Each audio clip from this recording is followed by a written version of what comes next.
Magandang umaga sa Pilipinas. Good morning everybody. Magandang umaga sa Pilipinas. Uy, sarap ng pagkakatimpla ng kape ko ngayon. Ano magbigay sa akin? Hershey at saka almond. Thank you. Bigyan ako. Pero nagbigay sa akin. Salamat.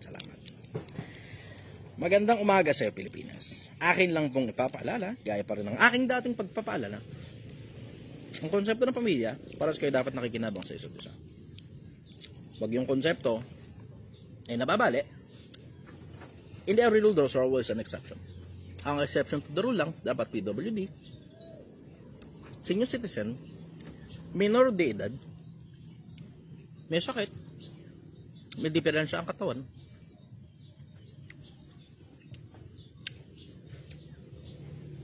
and nothing else. Pag ang tao, nakikinabang lang sa'yo, wala ka napapakinabang pabalik, pwede ka namang makinabang sa kanya. Pero ayaw niya. Kasi siya lang nakikinabang. Hindi pamilya yan. Tawag dyan, linta. Good morning. Magandang umaga. Napakasarap ng binigay ng libre.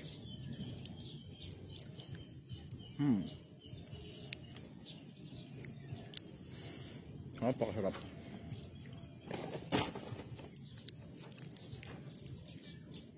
Thank you very much sa nagbigay. Chocolate.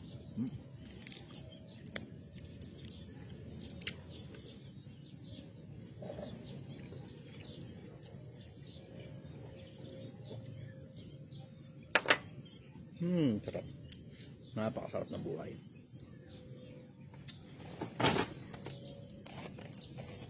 Almond.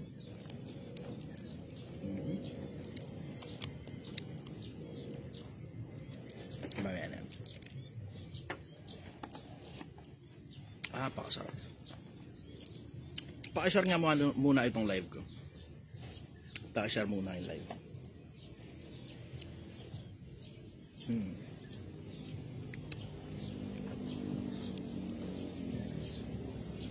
All 113, pakishare muna yung live. Tapos type nyo dito kung taga saan kayo. Yung mga nag-share lang ng live, maging tapat kayo. Yung mga nag-share lang ng live, ang dapat mag-comment nung kung saan kayo nakatira. Para babasahin ko sa kayo isa-isa. Tapos yun na rin yung shoutout niyo. Sarap ng buhay. Hindi pala ako nakakakonekta sa aking Bluetooth speaker. The Bluetooth device is connected successfully. Connect na tayo sa Bluetooth.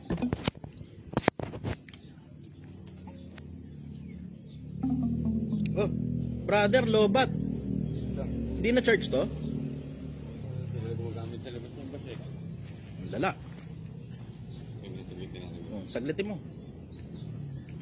Pwede ba power bank? Pwede. Tingnan mo nga, may power bank ka ba dala? Wala rin pala. Okay, kaya mo na. The Bluetooth device is lobat. Brunei, Mark Santander Claus. Laguna, Christopher Mahinay. Sherdan, Angela City. At Timonan, Sherdan, Dolores, Raladan. Good morning. Magandang umaga sa inyo lahat, Pilipinas. Good morning sa inyo lahat.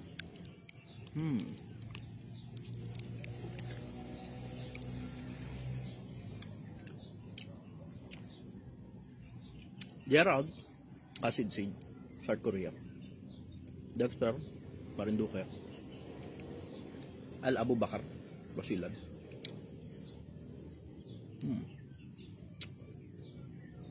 Angeles, AJ.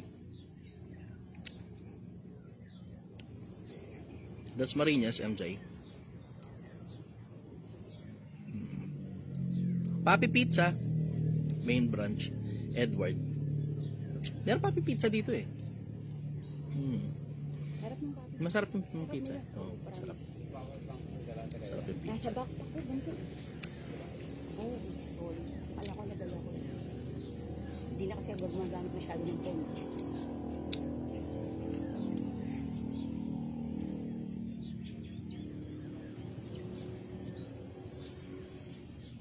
Kainta. Good morning. Davao. Abra. Okay, sige. Habang charge yung aking speaker, takit muna tayo ng isa.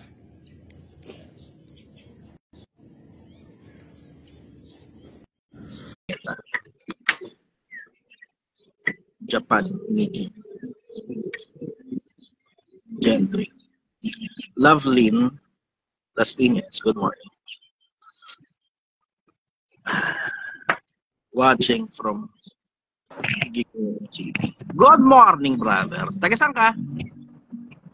Good morning, brother. Good Hello. morning. Taga saan ka, brother? Taga Brunei po. Brunei. Nahulaan ko na. Okay, ano tanong mo, brother? So, mahaba lang yung question. Okay lang? Nalaglag ako nung June 11 yata yun eh. Naghihintay pa lang. Yes. Okay, unang tanong.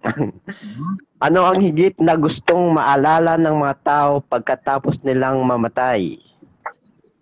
Hindi ko alam sa kanila. Kung ako tatanungin mo, Kayo po, brother. Anong... yung mga bagay na naituro ko. Hindi na importante yung pangalan ko, hindi na rin importante kung sino ko. Alalahanan nyo yung mga bagay na itinuro ko sa inyo, kasi yun yung pakikinabangan ninyo kahit wala na ako. Ewan ko sa ibang tao kung ano gusto nila maalala sa kanila. Ibang tao, wala kang gusto maalala tungkol sa kanila eh. Hindi lang talaga nila pinaghahandaan. Katulad ng mga magulang na gawa ng maraming anak. Tapos hindi naman talaga nagtatrabaho ng maayos. Tapos ang gusto, pigain ng pera yung mga anak nila kapag malalaki na nakakapagtrabaho niya. Yung mga ganun, wala silang ibang gustong maalala galing sa mga anak nila, kundi, piniga kami ng pera ni mama, piniga kami ng pera ni papa. Hanggang sa tinakwil na lang namin sila. Yun yung nakakainis eh. Pero other than that, may mga tao hindi nga pinaghahandaan yung mag-aalala sa'yo ng pamilya mo kapag wala ka na eh. So ibang tao, hindi ako sigurado. Sa sarili ko, sigurado ako. Ang gusto ko, makapakinabang sa kamatayan ko yung mga taong nakikinig sa akin sa mahabang panahon. Yun. Follow-up question, brother. So, dun po tayo sa sa Bible po. So, anong masasabi niyo po sa talata sa Book of Revelation chapter 20 verse 15? At kung ang sino man ay hindi nasumpungang nakasulat sa aklat ng buhay, ay ibinulid sa dagat-dagatang apoy. Ano tanong mo tungkol doon? So, ano po yung masasabi niyo po doon sa talata? Kapag hindi nakasulat yung pangalan niyo sa aklat ng buhay, ay ibubulid sa dagat-dagatang apoy. 20:12 ng Apokalipsis. At binuksan ng mga aklat, at binuksan ng iba pang mga aklat na siyang aklat ng buhay. At bawat isa ay hinatulan ayon sa mga bagay na nasusulat sa mga aklat, ayon sa mga bagay na kanilang ginawa. Yung mga pangalan, yung mga hindi nasusulat doon dahil sa mga bagay na ginawa nila. Pero yung mga bagay na ginagawa kasi natin, isinusulat yan ng Diyos. Yung mga banal na nag-aayos ng mga sarili nila, yung mga sumusunod sa Ebanghelyo, etc., etc., etc. Ngayon, lahat ng mga pangalan ng mga hindi nakasulat doon sa aklat ng buhay, automatic na yun na may trouble ka talaga. Magkakaproblema ka.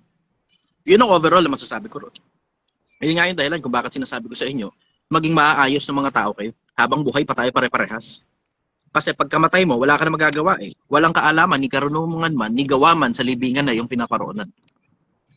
Habang buhay ka pa, gamitin mo yung katawan mo sa pagpapakaayos at sa pagpapakatino. Sa maraming tao na makikinabang. Kasi kung di nyo napapansin, may mga tao, basura lang talaga ng lipunan eh. Wala talagang pakinabang. Tingnan mo yung mga basher dito. Diba? Yung mga basher na lumilitaw, na gumagawa ng fake account, ano dahilan? Wala, para mang-inis at mang-insulto. Ano pakinabang nun? Kahit sa sarili nila, walang pakinabang yun. Doon sa inaasar nila, walang pakinabang yun. Sa mga audience na nakakabasa ng comment nila, walang pakinabang yun. Sa sarili nila mismo, wala ring pakinabang yun eh. Other than entertainment, yung pagkainis nila, gusto nilang i-translate into words, kaya itinatype nila ngayon. Overall, walang pakinabang yun eh. Kung gagawa ka na rin lang naman, tanungin mo muna sarili mo, bakit mo ginagawa yung bagay na ginagawa mo? Tanong pakinabang sa'yo ng bagay na ginagawa mo other than entertainment. Eh wala na masyadong nagtatanong ng ganun eh. Sa may bandang dulo, hahatulan tayo kahit sa mga kamangmangang pinagsasabi natin. Lahat ng bagay na ginawa natin, ililitaw ng Diyos pagdating sa dulo. 12:14 ng Ecclesiastes. Kapag katahatulan ng Panginoon ng mga lihim na mga gawa, maging ito ay mabuti o masama man. Yung mga lihim natin, hahatulan ng Diyos yan pagdating ng panahon. Mali nga yung konsepto ng mga tao eh. Yung konsepto ng mga tao, yung katarantaduhan nila, tinatago nila. Yung kabutihan nila, pinipilit nilang ilabas para mapuri ng mga tao. Mali eh. Sablay. Ang dapat na ginagawa ng mga tao in general, and this is what I think. Yung mga mabubuting ginagawa mo, dapat tinatago mo yan. Para nakakakita lang ikaw at saka yung gumawa. Yung mga masasamang ginawa mo, ilabas mo na. Tapos ihingi mo na lang ng dispensa. Para tapos na kagad, wala ka ng problema. Pinatulang ka na ng mga tao doon sa mga bagay na ginawa mong mali, hindi nila nakita yung mga bagay na ginawa mong mabuti. Pagdating mo ngayon sa kabilang buhay, lahat ng magagandang mabubuting ginawa mo, ilalabas ngayon ng Diyos na nakatago. Tapos yung mga masasamang ginawa mo, alam naman na ng mga tao yun eh. Ano pa ihatol sa'yo sa bagay na alam naman ng mga tao? Yun ang masasabi ko ron. Follow-up question, brother. So, doon naman po tayo sa Quran po. Pero may ano lang po, quote sila dito eh. Hindi maalis ang dalawang paa ng isang alipin sa araw ng paghukom hanggang siya'y tanungin. May 4 na katanungan po dito sa Quran na sinasabi. Sa kanyang edad, kung saan niya ginugol ang buhay niya. Sa kanyang kabataan, kung saan niya ginamit. Sa kanyang kayamanan, kung saan niya nakuha at kung saan niya ginastos. Sa kanyang kaalaman, kung ano ang ginawa niya dito sa mundo. Ayun lang po. Ano tanong mo doon, brother? Ang tanong ko po, so kung sa kanyang edad o sa kanyang kabataan habang nabubuhay dito sa ibabaw ng mundo, saan niya ginugol ang kanyang buhay, saan niya ginamit, or ang kanyang kayamanan o kaalaman, saan niya nakuha, kung saan niya ginastos, at sa kanyang kaalaman kung ano ang ginawa niya dito sa mundo. Kasi dito, sinabi niya sa quotes dito sa Quran, hindi maaalis ang dalawang paa ng isang alipin sa araw ng paghuhukom hanggang siya'y tanungin. Kapag namatay na po siya, kapag nasa hukuman po na siya sa kabilang buhay. Ano tanong mo doon, brother? Diniscuss mo lang sa akin yung bagay na nakasulat sa Quran, pero wala kang tanong. So, ang tanong ko po, paano natin malalaman sa kabilang buhay kung tayo po ay mapupunta sa kabilang buhay o mapupunta tayo sa impyerno? Langit ba tayo o sa impyerno? Tatanungin lahat sa iyo yung 4 na yun. Siguraduhin mo tama ang sagot mo at siguraduhin mo tama ang ginawa mo habang buhay ka pa. Yun mismo. Nasagot na yung sarili mong tanong. Nandun sa mga tanong din. Yung 4 na yun. Kuha mo? Opo. Oo, yun mismo yung sagot dun. Follow-up question, brother. Salamat, brother. So, ito po. Kapag namatay ba tayo, makikilala pa rin natin ang mga mahal natin sa buhay? Ang palagay ko, maaaring mali ako. Pero yung palagay ko, hula lang ito. Manghuhula lang ako. Kasi hindi magiging lubos yung kaligayahan mo na alam mo na yung mga ibang mahal mo sa buhay nasa impyerno. Malulubos yung kaligayahan mo kapag dalawa yan eh. Either ipinaunawa sa'yo na hindi na importante yung mga nandun sa impyerno o nakalimutan mo na dahil pinakalimot sa'yo. Kasi nakasulat sa Biblia yun eh.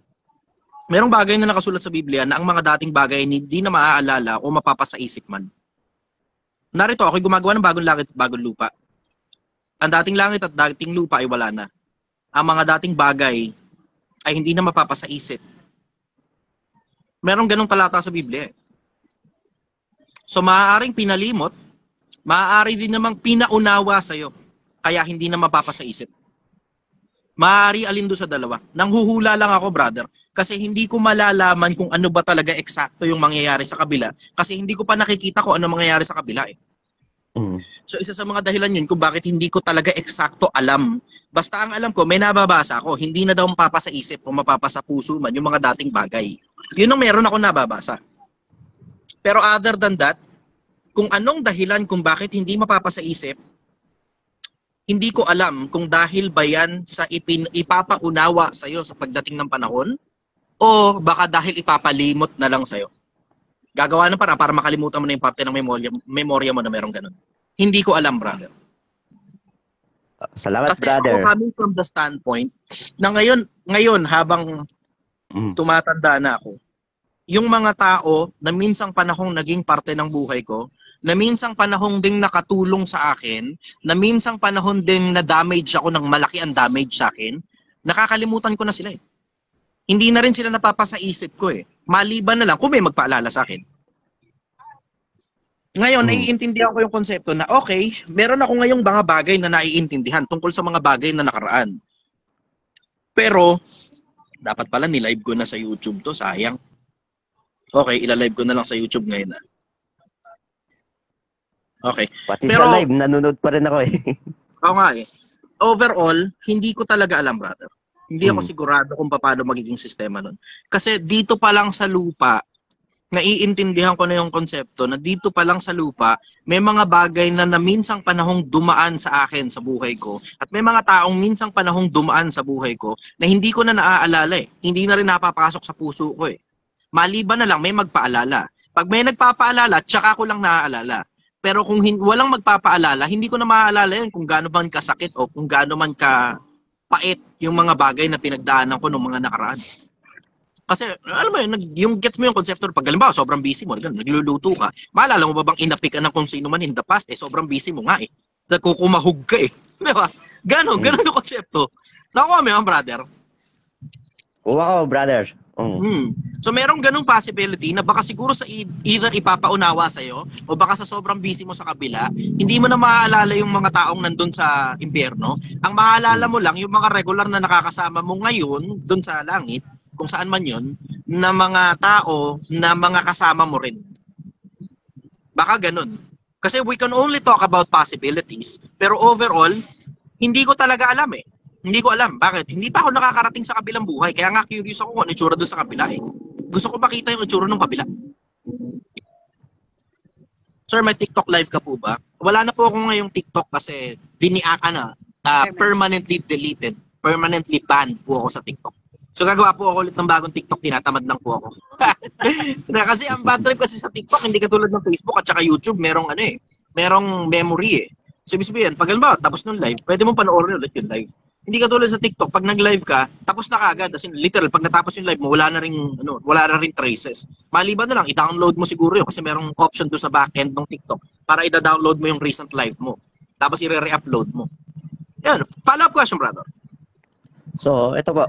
Ano yung pagkakaiba ng oneness at Trinity pero iisa naman ginagamit nilang Biblia? Yung konsepto ng oneness, yung Diyos na Ama, Anak, Espiritu Santo, siya rin yun, isang piraso lang yun. Siya rin yun, as in, isang piraso lang yun. Magulo yung konsepto ng oneness eh. Magulo yung konsepto ng oneness na yung Anak, yung Ama, yung Espiritu Santo, siya rin yun, isang piraso lang. So, ibig sabihin, yung nasa langit, siya rin yung bumaba sa lupa, siya rin yung umakyat sa langit, siya rin lahat yun. So, lumalabas, wala din sa langit nung panahong bumaba sa lupa itong Diyos. Yun ang konsepto ng oneness eh. Yung Trinity naman, ang konsepto naman ng Trinity, ayon sa Katolisismo, yung tatlong persona, pero pantay-pantay daw yung tatlo na yun. Yung tatlo pantay-pantay. Walang pagkakaungusan. Nakasulat mismo yun sa sa libro ng Katolisismo. Pantay-pantay yung tatlo, walang pagkakaungusan. Yun ang pinagkaiba ng dalawa. Kaya tatanong mo sa akin yun, alin ang tama ron? Malay ko, maring maling, parehas mali yun. Pero hindi pwedeng parehas tama yun. Yun ang sagot ko ron. Oh. And follow-up question ulit. Doon naman po sa sa mga pastor din po na gumagamit sa mga Old Testament at ginagamit yung Malakay 3:18 yata yun. Kung di ako nagkakamali, tithes ng tithes. Bakit pa nila ginagamit at alam naman nila na sa New Testament din sila? And sa speaking tongues din po, bakit gumagamit din sila na walang hindi maintindihan yung mga bagong ma-attend, parang mga siraulo na hindi ko din alam. Yung pag-speaking tongues, baka ano ba po ito, yung espiritu ng Diyos ba to? Espiritu ng demonyo yung speaking tongues? Hindi ko naman masabing espiritu ng demonyo speaking tongues. Yung ginagawa ng mga pastor na hindi naiintindihan. Parang pagpapahanga na lang yun eh. Hindi ko alam ba't nila ginagawa yun eh. Maganda tanong sa kanila, ba't mo ginagawa yung pag bla bla bla bla yun na wala naman nakakaunawa. Kasi ang nababasa ko kasing speaking in tongues sa Biblia, kapag merong nagsasalita ng isang lengguwahe, tapos merong ibang nakikinig na ibang lengguwahe ang ginagamit kumpara dun sa unang lengguwahe na sinasalita ng kung sino man, kailangan ng tagapagpaliwanag. Pag walang Tama. nagpapaliwanag, hindi ba sasabihin ng mga taong kayo ulol? Yun nakasulat sa Biblia eh. Eh, sa akin, puta, ulol yung mga taong nag-i-speaking in tongues na hindi naintindihan eh. Anong pakinabang nun? Sasabihin, salita daw ikaw ng Diyos yun. At salita ng Diyos, hindi naiintindihan?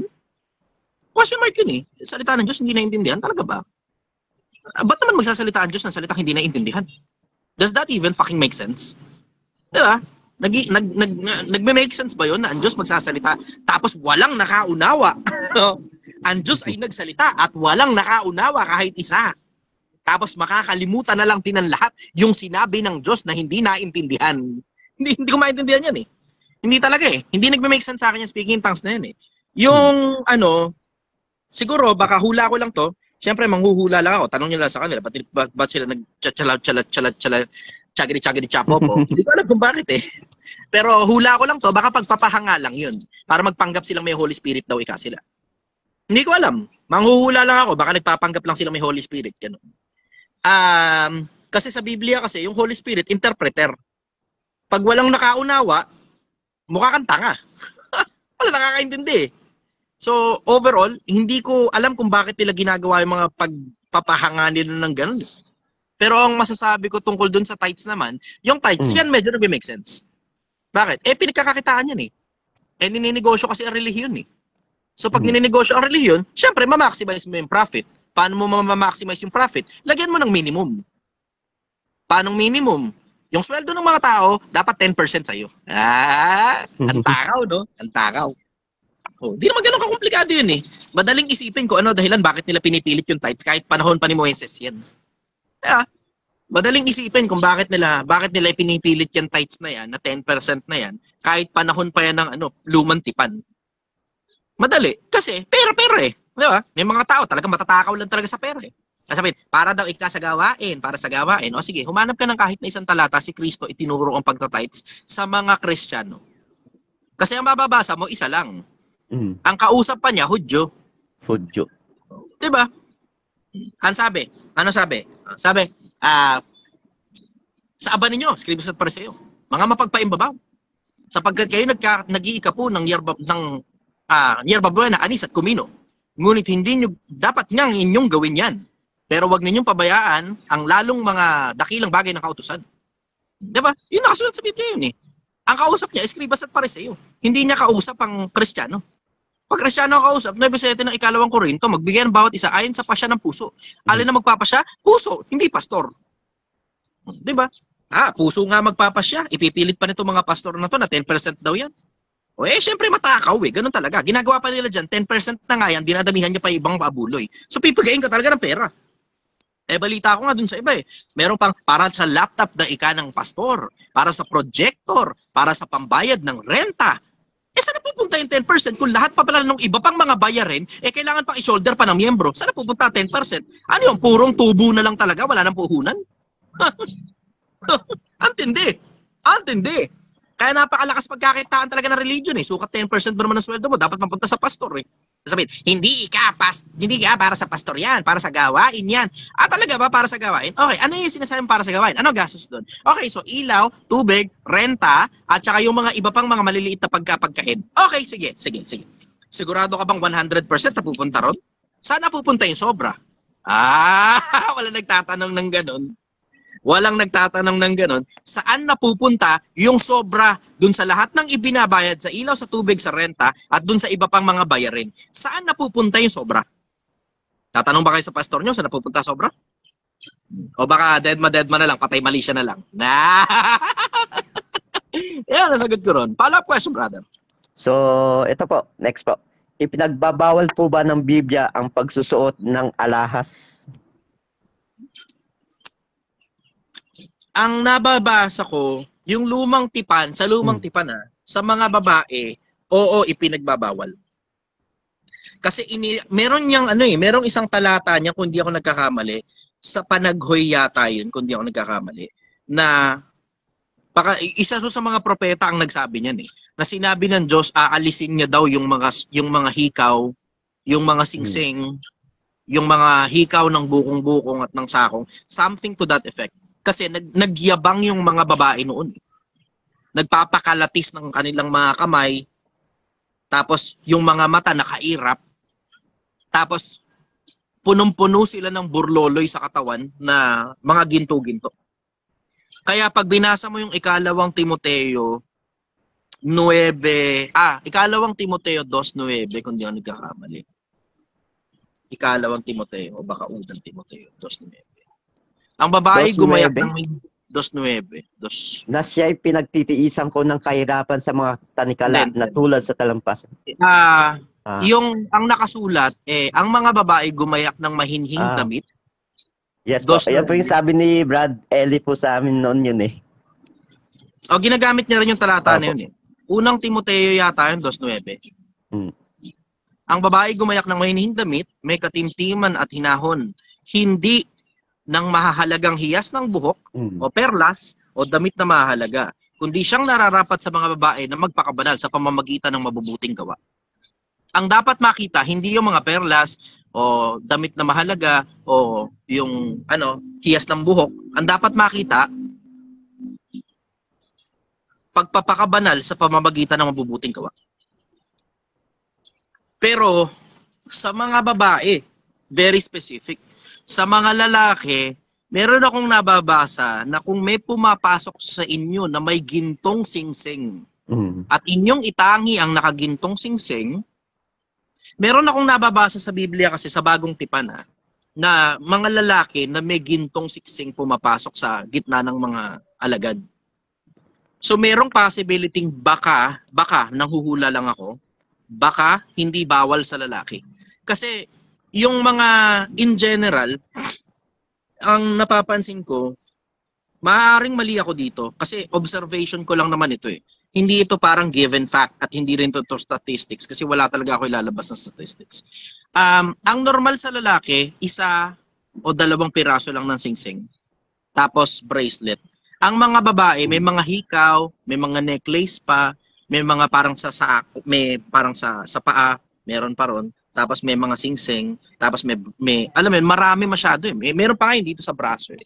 Marami ang mga sa babae. Ang sa lalaki, singsing at saka bracelet lang eh. Sa ulo meron pa eh, sa India. Meron pa sa ulo eh.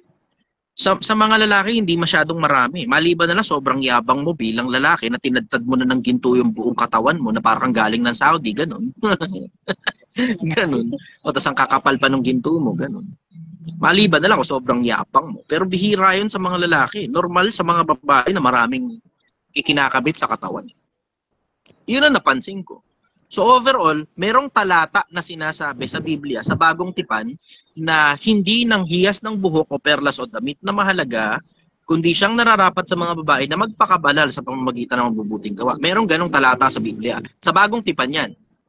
Bukod pa yung sa Lumang Tipan, na sinasabi, aalisin ng Panginoon yung mga singsing at mga hikaw at kung ano-ano pa. Merong ganong talata sa Lumang Tipan. Sa Bagong Tipan naman, meron akong nababasa na pumapasok na nakasingsing na ginto. Lalaki. O baka hindi lalaki yun, baka babae yun. Pero ang nakasulat doon, may pumapasok na nakasingsing na ginto.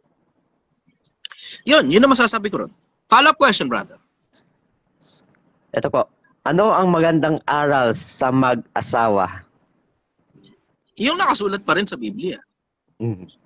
Nakiamos yun eh. Maraming aral tungkol sa mag-asawa eh. Opo. Yung mag-asawa, nasa Ebreo nakasulat, wag dudungisan ng higaan.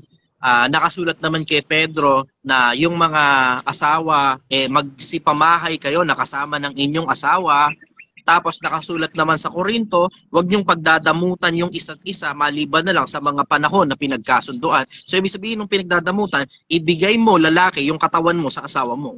Ibigay mo babae yung katawan mo sa asawa mo. Huwag kayong magpipigil maliban na sa mga pagkakataong pinagkasunduan. So hindi dapat pala nagpipigil ang mag-asawa tungkol sa usaping pagsisiping. Maliban na sa mga pagkakataong pinagkasunduan. Ano-ano yung mga pagkakataong pinagkasunduan? Yung mga pagkakataon na, halimbawa, ang babae nakasulat sa Lumang Tipan, huwag mong sisipingan sa panahon ng kanyang karumalan. So pag ba, may regla babae, masisipingan. Bakit? Mababa immune system yan. Magkakasakit yung babae. Malaki possibility nun. Isama mo na rin yung bukod doon, yung health concerns na yun yung panahon na ang tawag sa Biblia ay marumi siya. Bakit? May dugo eh. Ay, masisipingan yung babae pagka ganun, may menstruation. Tapos, dun pa sa mga pagkakataon na nag-aayuno kayo o meron kayong napagkasunduan na kabanalan na gagawin ninyo, yun yung mga panahong napagkasunduan. So, napagkasunduan yun. Pero other than those times, huwag kayong magpipigil sa isa't isa. Para hindi pumasok ngayon ng kasalanan. Kasi may mga ibang babae kasi ang ginagawa, iniipit yung lalaki. Kung tungkol sa pakikipagsiping, maliban na lang gawin ni lalaki yung gusto ni babae, hindi pumapayag si babae na magpagalaw doon sa lalaki. Doon nagkakaproblema eh. 'Di ba? Si lalaki naman kasi minsan may mga pagkakataon hindi niya rin ginagawa yung parte niya. Hindi nagtatrabaho ng maayos, hindi kumikita ng maayos. Tapos isipin ka sa misis mo, tapos walang kapanatagan ang misis mo. You have to consider na emotional security, kailangan din ng babae yun. Siyempre, para ang babae naman, maramdaman niya na mahal ka talaga niya at malibugan siya tungkol sa'yo, dapat na-provide mo yung kailangan ng babae. Ganon. Ano lang naman yan eh, kumbaga mutual and symbiotic relationship lang yan eh. Isama mo pa yung kung hindi ako nagkakamali, Naki Amos yata yun. Ako yung magiging asawa mo magpakailanman. Maging asawa mo ako sa pagtatapat, sa kaamuan. Marami pang ibang bagay yun, parang 7 yata yung lahat na yun. So isa-isahin mo lang lahat yun, hindi ka magkakaproblema sa pagsasama ninyong mag-asawa. Iyon ang pinaka-common na napapansin kong problema ng mga mag-asawa eh. Yung pagsisiping, yung pakikisama sa isa't isa, isa pa, isama nyo na rin sa konsepto, yung yung dapat pagka mag-aasawa ka, hihiwalay ka dapat sa biyanan. Hindi pwede nakasaksak kayo sa biyanan. Bakit? Nasasakit ang ulo mo dyan, pakikialaman ka ng biyanan. Tingnan mo, gano'ng karaming pagsasama na ang nasisira sa dami ng mga mag-asawa na nagtatanong sa akin dito sa live. Live ha, live ito ha. Iba pa yung nasa inbox ko, iba pa yung mga kumukonsulta sa akin ng personal dito, na ang problema daw biyanan. At pinakikialaman daw sila ng biyanan. Ang daming sakit ng ulo kapag ka nakasaksak ka sa biyanan. Walang tatalo ron sa konseptong bumukod ka na. Bubuo ka na sarili mong pamilya, nakasaksak ka sa biyanan mo, tapos ang biyanan mo ngayon ang nasusunod tungkol dun sa mga sakit ng ulo ninyo. Sila na rin mismo magiging sakit ng ulo. Yun ang masasabi ko ron. Follow-up question, brother. So, ito po. Paano makakahanap ng mabuting asawa na galing sa Panginoon? Sa 6:33 ni Mateo, dapat hanapin muna ninyo ang kanyang kaharian at ang kanyang katwiran at lahat ng mga bagay na ito ipapakitaradag sa inyo. Uunahin mo munang hanapin yung magbibigay. Puta ka ng common sense naman talaga. Common sense eh. Ang common sense doon, hanapin mo kaya muna yung magbibigay sa iyo ng mabait na asawa bago ka humingi ng mabait na asawa. Hingi ka ng hingi ng mabait na asawa, di ka naman naghahanap sa kanya. Sa kanya na magbibigay sa iyo ng mabait na asawa. Yan hindi ko maintindihan sa mga tao eh. Alam mo, ang Diyos ka parehas din ng tao. Oo, sige, masyadong malayo ang pinagkaiba ng Diyos at tao. Pero meron ding pagkakahawig. Bakit? Ang Diyos ang gumawa sa mga tao eh. Diba, lalangin natin ng tao ayon sa ating larawan, ayon sa ating wangis. Yun ang nakasunod sa Biblia eh. So, ibig sabihin, yung mga tao, may wangis ng Diyos. So, merong mga attributes ng Diyos na nakakabit sa tao. Yung konsepto na gusto mo na aalala ka palagi, paano ka laging maaalala? Mauna ka kayong makaalala, no? Diba? Paano ka laging maaalala? Mauna ka makaalala. Paano ka makakahingi ng pabor? Yung mga pabor, nung tao na yun, unahin mo kaya munang ibigay. Mga pabor muna sa kanya bago yung sa'yo. Basic principles. May mga tao, hingi ng hingi sa Diyos, hingi ng hingi sa Diyos. Nakapagbigay ka na kaya sa Diyos? Diba? Sa dami ng binigay sa'yo, kasama yung buhay mo, kasama yung bubong sa ibabaw ng ulo mo, na you're welcome na sabihin pinagtrabahuhan mo yan, pero meron kang lakas, meron ka rin talino para magkaroon ng ganyan, meron kang magulang na nagpo-provide sa'yo ng ganyan. May mga tao hindi naghahanap sa Diyos eh. Diba? Yun nga yung nagtataka ako sa mga tao eh, hindi ka binibigay ng Diyos yung gusto ko. Ba't kasi kailangan ibigay ng Diyos yung gusto mo? Hindi ka muna nagtanong ba't kaya kailangan ibigay yung gusto mo? Kasi kailangan ko. Akala ko ba gusto mo yung pinag-uusapan, ba't ngayon biglang kailangan mo na? Ang gulo rin ng tao eh. Ang gulo eh. Kaya gumugulo lang naman kasi hindi ka muna kasi unahin mo, kaya munang hanapin muna siya. Tapos tsaka ka humingi. Ayusin mo kaya muna yung pakikisama mo sa kanya, tsaka ka humingi. Ibang tao eh, makakaalala lang sa Diyos kapag ka may sakit, pag may problema, ba't kaya hindi kaya mauna ka kayang mag-invest muna sa Diyos, no? Bago ka mag-invest sa mga endeavors mo sa paligid, di ba? Yung bahay mo, yung kotse mo, yung kung ano-ano na meron ka, di ba? Yung iba nga, walang bahay, walang kotse, walang kahit na, hihingi sa Diyos yun. Tapos nagsisimba ka man lang ba? Nakakaalala ka kaya sa Diyos? Nagdadasal ka man lang ba? Tapos hingi ka ng hingi. Parang ang labas mo na ngayon, buraot. Palagay mo ba gusto kaya magbibigay ng Diyos sa mga taong buraot? Pambira ka naman. Ikaw lang yung burautin, hindi ka rin matutuwa eh. May mga tao di talaga nag-iisip eh. May mga tao di nag-iisip na ang gusto ng Diyos, unahin mo muna siyang hanapin.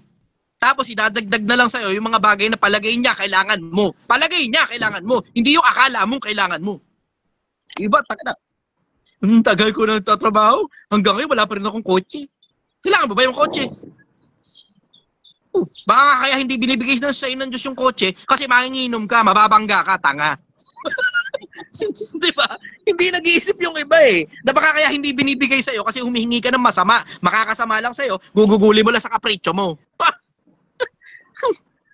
Humingi ka kaya muna ng talino para malaman mo kung ano dapat mong hinihingi. No.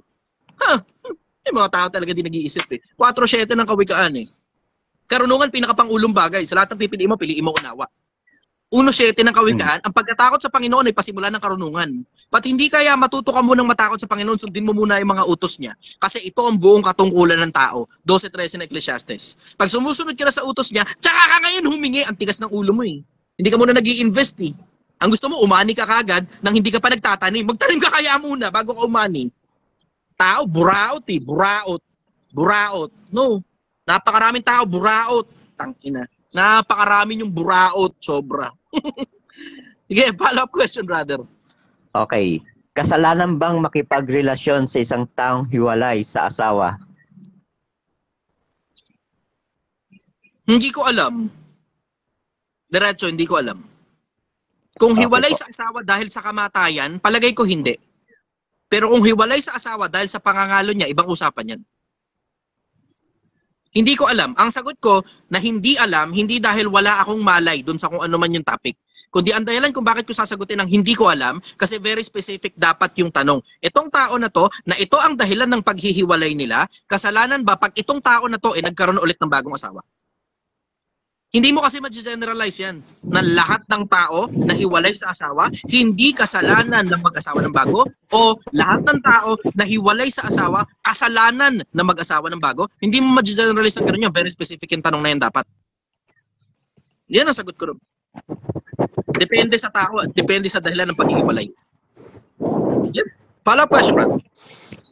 Ito po, kapag namatay po tayo, makakapag-asawa pa ba tayo sa kabilang buhay o hindi na? Hindi na. Biblia pagbabasihan, kunyari Sa Biblia, magiging gaya tayo ng mga anghel. Gaya, pero hindi anghel. Hindi ka magiging anghel. Gaya. Kasi merong isang ganyan tanong sa Biblia eh. Yung isang tao, nag-asawa, namatay yung asawa niya, nag-asawa uli siya, kapatid din nung nauna. Namatay uli yun. Tapos, nag-asawa uli siya. Kapatid uli nung dalawang namatay na ng pangasawa niya rin. So, ang kulit ng kwento na yun. Tapos, namatay lahat yun. Tapos, pito lahat na magkakapatid yung inasawa niya. Lahat yun namatay. Namatay lahat. Sabi mo, napakaalat naman ito. Lahat ng magkakapatid namatay. Lahat yun na pang-asawa niya. Lahat ng magkakapatid namatay. Meron ganun talata sa Biblia. Tapos, tinatanong ngayon kay Kristo, sa paghukom, alin dito sa mga namatay na to yung magiging asawa niya? Ang sagot ni Kristo, nagkakamali kayo sa hindi pagkaalam ng kasulatan. Hindi na kayo mag-aasawa sa kabilang buhay. Magiging gaya kayo sa mga anghel. Yun ang sagot ko ron. Dito lang sa lupa yung konsepto ng dito lang sa lupa yung konsepto ng pagmamag-asawa na yan. Kasi dun sa kabilang buhay, yung konsepto ng pagmamag-asawa, general na eh.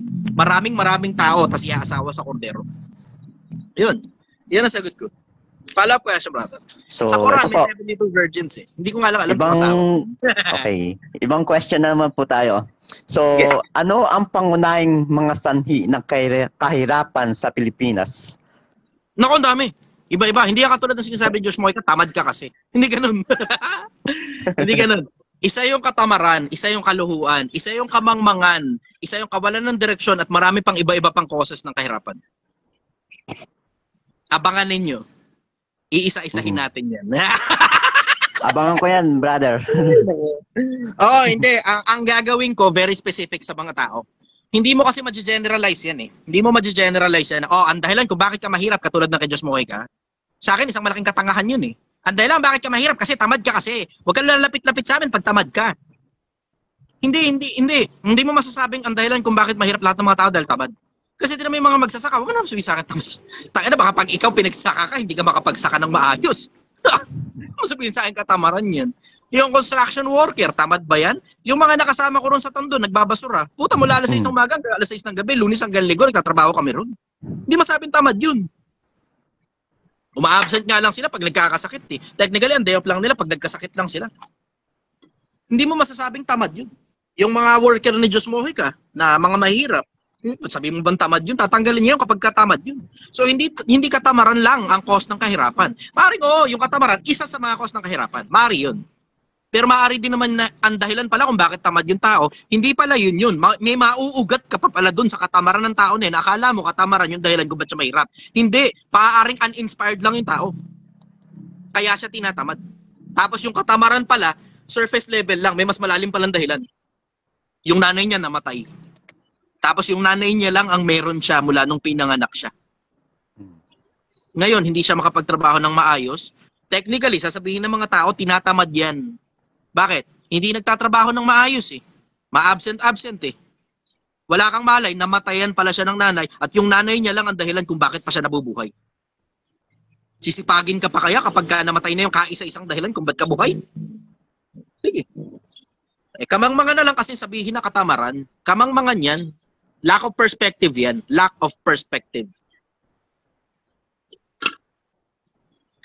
Sa akin, kaya nga yung sinasabi ko eh. Patangin na, pag bobo ka pa, huwag ka muna magsalita eh. Ay nako. Pero may mga tao talagang ganyan eh. Arrogante eh. Ganun talaga buhay. Ganun talaga buhay. Overall, ang masasabi ko, maraming iba't ibang causes ang kahirapan. Isa sa mga causes ng kahirapan, yung katamaran. Oh, you are welcome to say that. Bakit? Kasi nasa loob ng comfort zone yung tao, ayaw lumabas ng comfort zone, ayaw mag-apply ng trabaho, ayaw niya na lumalabas ng bahay dahil naiinitan siya. Yun ang primary cause kung bakit ayaw niya lumabas ng bahay kasi naiinitan siya. Tapos yung init na yun na rin ang nagiging cause ng dahilan kung bakit siya tinatamad. Kaya, dahil ayaw niya nainitan, bla bla, at pakiramdam niya, mahirap yun, mahirap para sa kanyang mainitan, you can classify that as tamad. Pwede, sige, okay, we are welcome to classify that as tamad. Na iyon yung isa sa mga causes ng kahirapan. Pwede rin ang cause ng kahirapan, uninspired. Pwede ang cause ng kahirapan, kamangmangan, na hindi niya alam kung ano gagawin niya sa pera, pero masipag naman siya, gumagawa rin siya ng pera, tuloy-tuloy na nakakagawa ng pera, pero dahil sa kamangmangan, hindi niya alam kung saan dadalhin yung pera, kaya siya mahirap. Nauubos na lang sa kapritsyo, kay Shopee. Sama mo pa bisyo. Isa sa mga causes ng kahirapan din ang bisyo. Diba? Ang daming iba-ibang causes ng kahirapan, brother. So ako gagawin ko, isa-isahin ko lahat yung mga causes ng kahirapan, very specific sa mga tao. So yung mga mahirap, hali kayo. Pag-usapan natin yan kung paano kayo alagwa. Sige, go. Next question, brother. Next question. Paano nakakaapekto ang sistema ng edukasyon sa antas ng kahirapan sa bansa? Pag wala kang edukasyon, mahirap ka. Common yun. Kasi hindi naman ang ibig sabihin lang ng edukasyon, yung edukasyon lang sa mga institusyon. Kasi pwede ka namang mag-aral sa buhay eh. Katulad ko, hindi naman ako aral sa eskwelahan na malayo masyado ang pinag-aralan sa eskwelahan eh. Hindi naman eh. Wala, ordinary lang din ako, nakatungtong lang ng kolehiyo. Pero ngayon, nagtatanong sa akin ng sobrang daming tao. Bakit nagtatanong sa akin ng sobrang daming tao? Kasi nag-aral ako ng gusto sa buhay. When you look at people's patterns lang ng mga tao, makikita mo pare-parehas lang pala mga patterns. Napakakonti lang na tumataliwas sa regular na pattern. May regular na pattern ng mga tao. And in every rule, there's always an exception. Understood na yon. Na merong mga iba, talagang taliwas talaga at hindi mo mahanapan ng pattern. Pero lagi kang makakahanap ng mga pattern sa mga tao. Kaya kita nyo, ang bilis kong sumagot. Bakit? Kasi yung mga patterns na yun, napansin ko na yun in the past. Yung mga tanong nyo sa akin, naging tanong ko rin sa sarili ko yan dati. Kaya yun ang dahilan kung ba't nakakasagot ako ng mabilis sa inyo kasi mga pinagdaanan ko yung marami dun sa mga tanong ninyo. Ngayon, sabi mo, lahat ba ng mga sagot sa tanong mo, sa tanong namin, pinagdaanan mo? Hindi. Hindi. May mga iba, nakita ko galing sa ibang tao. May mga iba, nakita ko galing sa mga libro. May mga iba, nakita ko galing sa mga podcast. May mga iba, nakita ko galing sa iba't ibang kung saan-saan man nanggaling.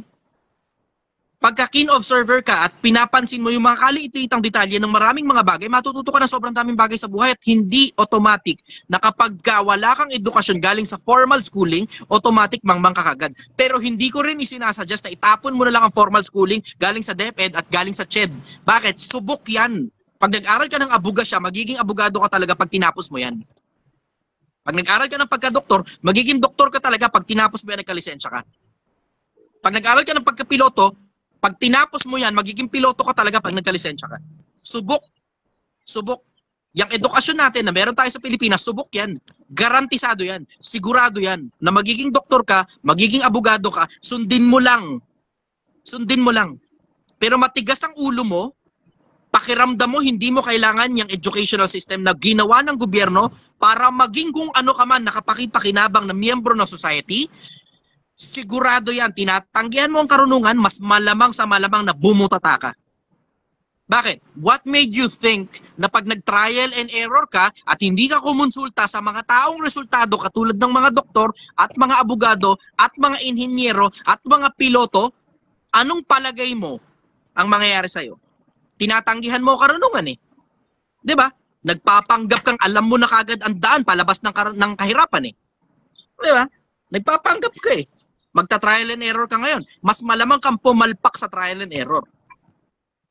Kesa pumalpak ka ron, pinapaaral ka na rin lang naman ng magulang mo, mag-aral ka na, tapusin mo yan. Gusto mo magpanggap na negosyante, welcome ka magpanggap na negosyante. Mula dun sa panahon na tinapos mo, yung pinapaaral sa'yo ng magulang mo, hanggang mamatay ka. Yan, magpanggap ka negosyante. Graduate ka na, magpanggap ka na negosyante. Pwede yun. Pwede yun. Yung iba, tangin na tanga eh. Ayaw nila mag-aral. Ang gusto nila, mag-trial and error, testing, at tawag diskarte. Let me translate. Let me translate that. Yung tinatawag mong diskarte, ayaw mo ng diploma, gusto mo diskarte, let me translate that. Ang gusto ko, bobo ako, so magte-testing na lang ako ng mga bagay na alam kong hindi subok at ako na lang ang mag-iimbento ng sarili kong daan, baka gumana. Yun ang translation nun. Yun ang translation nun. Baka gumana. Sana gumana. Ay, nako, mga tao talaga. Mga tao. Ayaw sa subok, ang gusto, testing, imbe-imbento. O, bala kayo. Gusto niyo testing, imbe-imbento. Alam mo, isa sa pinakamalaking bagay na natutunan ko tungkol sa buhay, coming from a person na hindi mo ako matatawag na bobo. Hindi mo ako matatawag na bobo. Diba? Coming from a person na hindi mo ako matatawag na bobo, ito lang ang masasabi ko sa inyo. Hindi ko tinuturing ang sarili kong special. Hindi. Tinuturing ko ang sarili ko na ordinaryong taong bayan na kailangan kong kumonsulta sa mga eksperto para matuto ako ng kani-kanyang field nila. Yun. Yun ang ginagawa ko. Hindi ako para magdunong-dunungan na, ano kayang magagawa nitong gamot na to pag ininom ko? Baka gumaling, baka hindi. Testing ko nga. Tangina. Hindi, puta. Pag hindi ko alam kung ano nangyayari sa katawan ko, kukonsulta ako sa doktor. Hindi para mag-trial and error ako dyan. Tangina. Sapakin ko kaya tong putang inan to. Tignan nga natin kung mademanda ako. Testing ko nga. Hindi. Magtatanong ako sa abogado. Kung kaya ko yung repercussion, then I will go. Kung sulit. Pero kung hindi sulit, tanong ko muna kaya sa abogado. Para lang sigurado na hindi para mag-trial and error ako, tas bukas kulong na ako, putang ina.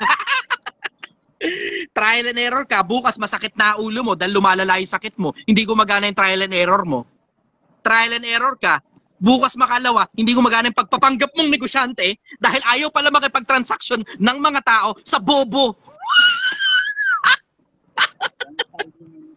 Tangina. Tsaka mo lang marirealize yun. Tsaka mo lang marirealize na tangina dapat ka palang kumonsulta sa mga eksperto. Ako personal, hindi ako mahilig magdunong-dunungan. Hindi. Kukonsulta na lang ako sa eksperto. Bakit? That's cutting the process. Putulin mo na kagad yung proseso. Ang haba ng proseso ng trial and error eh. Baka gumana, baka hindi. Pero mas malamang na pumalpak ka sa trial and error. E di tanong mo na lang doon sa nakakaalam, siya na mismo magsasabi sa'yo kung saan siya pumalpak, sasabihin na rin niya sa'yo kung saan siya tumama. O doon ka ngayon, para tumama ka talaga. Diba? Ganun lang naman yun eh. Oh.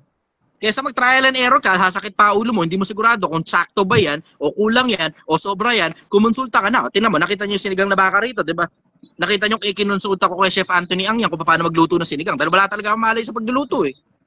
Yung lutong pambenta, wala akong malay dyan. It turns out, ang dami palang proseso kapag yung luto mo pambenta, kaysa yung luto mo pambahay lang, ang daming proseso. Ang dami. Wala akong malay na yung karne pala, pwede pala lutuin yun. 25 kilos ng karne, sabay-sabay mo nang lutuin. Kasi parehas lang daw yung proseso ng isa-isa yung luto mo, tapos kailangan mabenta ngayon, kailangan maubos ngayon, babalik mo kayo sa freezer pag hindi naubos. Kesa yung isang buong bulto na ganyan, Tapos, lahat yun, lagay mo na kagad sa freezer. Tapos, pagka magluluto ka na nung para sa ngayong araw pambenta, yung luto ng karne, pwede mo palang ilabas yung diretso. Tapos yun na ngayon yung pambenta mo. Pero pwede palang isang bagsak na lulutuin mo na 25 kilos, sabay-sabay na. Dati kasi, parang isa-isang kilo lang, ganun. Yun nakakala ko eh. Hindi ko alam yun. Hindi ko alam yun. Chef Anthony ang nagturo sa akin nun. At tinan mo, kung hindi ko pala, kung nagkataon pala na ako nagdudunong-dunungan la, trial and error ka lang, hindi ko malalaman yun. So, ano nangyari? Pagod na pagod, luto ng luto, luto ng luto, luto ng luto. Putang ina, 8 oras yung pagluluto ng karne. Hanggang pwede palang, meron palang sobrang laking putang inang, ano, ang tawag ito? Pressure cooker. Meron palang sobrang laking pressure cooker. Hindi ko alam na meron pala sobrang laking pressure cooker. Ngayon ko lang nalaman yun. Ang laki ng pressure cooker namin. Oh, ngayon ko lang nalaman yun na meron palang ganung pressure cooker na ganung kalaki. Paano nangyari? Kasi nga, hindi ko gustong nagdudunong-dunungan. Oo, sige, may mga bagay na nag-trial and error ako rito. Kasi kailangan mo pa rin ipakita yung proseso na yun eh. Pero kung may matatanong ka na rin lang naman, magtanong ka na. Bakit mo naman tatanggihan yung konsepto na mag-aral ka sa eskwelahan? Nasubok. Tapos ang gagawin mo, trial and error? Eh di ba nata mo na lang na mag-aral ka sa eskwelahan kasi subok ito eh. Yan ang di ko maintindihan talaga sa iba, lalo sa mga kabataan ngayon, napaka-arrogante. Pakiramdam nila, alam na nila ang daan at pakiramdam nila, mas magaling pa sila kaysa sa mga teacher nila. Tangin na yung teacher, nag-aral yan ng kolehiyo. Pinaghirapan niya makakuha ng lisensya, tapos pakiramdam mo, madunong ka pa kaysa dyan. Wala raw ikang teacher na yumaman. Talaga ba? Walang teacher na yumaman? Walang teacher na doon na yumaman. O baka pag pumunta ka sa business school, malula ka kung gaano karaming negosyante ang teacher dyan, professor dyan. Diba? Oh, wala raw ikang teacher na negosyante. Utang ina. Sabi lang sa'yo ng mga networker yan, wag ka nagpapapaniwala sa mga ganyan. Yan ang sagot ko ron. Follow-up question, brother. Ito po. Ang mas mataas na akademikong katalinuhan ba ay nagpapasaya sa isang tao? I don't think so. I don't think so. Sabi ni Solomon, sa karamihan ng karunungan, dumarating ang mga kalumbayan. Pag mas marami kang alam, mas, I will say, merong ganong possibility. We are only talking about possibilities. Merong ganong possibility na baka mas malungkot ang buhay mo pag mas marami kang alam. Kasi boring eh. Boring. Nakukuha mo lang lahat ng gusto mo. Boring. Sobra. Ang boring. Ganun, andun na ako ngayon eh. Hindi naman ako malungkot, pero naboboringan na ako dito sa buhay na to. Naboboringan na ako dito. As in, boring na ako dito. Gusto ko na makita yung kabila. Kasi pag alam mo na lahat ng mga basic principles na alam mong nakakapagpausad, tapos isang tingin, parang alam mo na kagad kung ano magiging dulo ng isang proseso, base sa mga bagay na nakita mo na nagdaan, na oo, meron pa rin chance na yung iniisip mong papalpak gumana, at meron din namang chance na yung iniisip mong gagana pumapalpak, pero mas malaki yung chance na alam mong gagana yung mga bagay na gumana na dati. Alam mo ring papalpak yung mga bagay na nakita mong pumalpak na dati. Halimbawa, yung basic lang na konsepto na pagkakamag-anak ang kinuha mo sa negosyo mo, mas malamang na bumagsak ang negosyo mo o magkasira kayo ng kamag-anak mo, alin na sa dalawa. Yun, sobrang basic na konsepto nun tungkol sa pagnenegosyo. Na huwag kang kukuha ng kamag-anak, huwag kang kukuha ng kaibigan, kasi too much familiarity na yan, hindi mo mapapasunod yan, mahihirapan ka. Para hindi ka mahirapan, huwag ka na lang kumuha ng kamag-anak o kaibigan tungkol sa usaping negosyo. Yung mga ganun, yung mga basic principles na yan eh. Ngayon, in every rule, there's also an exception. Di ba? Kasi may mga magkakamag-anak talaga na iisang negosyo nila at gumagana. Pero bihira yun. Mas malamang kang pumalpak dun. Ganun. Pagka alam mo na, minsan malulumbay ka eh. Yung, alam mo yung konsepto kasi na, no? Yung konsepto na parang wala nang challenge, ganun. So, medyo boring na, ganun. Ganun. Yun yung isa sa mga bagay na napansin ko. Pero at the end of the day, syempre, maaaring mali ako kasi happiness is a choice. Kaya ako, pinipili kong maging masaya. It is my choice na maging masaya. Pero kung emotion lang yung padadaanin mo, na tipong hayaan mo lang yung emotion mo, tapos ano ba talaga nararamdaman mo, bored na ako rito. Yun talaga totoo. Bored na ako. Nababagot na ako dito sa buhay na to. Gusto ko na makita ng kabila. And I want to get there as soon as possible. So I'm hoping to get killed as soon as possible. Kung sino man sa inyo gusto pumatay sa akin, ready po ako. Pumapalagala ako para hindi siya makonsider na suicide. Ha? Pero kung sino pong gusto sa inyong gumawa ng trabaho, ay nandito po ako sa Dom sa Viewpoint sa Angono Rizal. Please, please, please. Yun. Follow-up question. Next. Immoral ba na marami sa mundo ang namumuhay ng maluho habang ang iba ay nagdurusa? Hindi naman. If you're doing your moral obligation, gawin mo lang yung moral obligation mo. Katulad sa akin, di ba? I'm living a very luxurious life bago itong project ko. Bago yung Tondo. Masarap ang buhay ko eh. Hindi ko naman siya nakikitang immoral. Isa sa mga dahilan. Bakit? Pinaghirapan ko yun eh. Plus, I am doing my due diligence. Ginagawa ko yung mga research na kailangan. Tapos isama mo na rin yung konsepto na I'm also doing my charity. Which is, ito yun. Isa sa mga part ng charity ko itong project ko. Yung konsepto ng gusto ko, dumami yung mga tao matatalino, magagaling, matitikas, malulupit, resultado. Tapos tumutulong ako sa kanila. Hindi nga lang masyadong pera kasi ang pera nakakalason pag binigay mo na lang sa tao ng walang kapalit eh. Nakakalason ng pera. Hindi ko alam kung alam niyo yun, pero nakakalason ng pera. Pag binibigyan mo lang ng binibigyan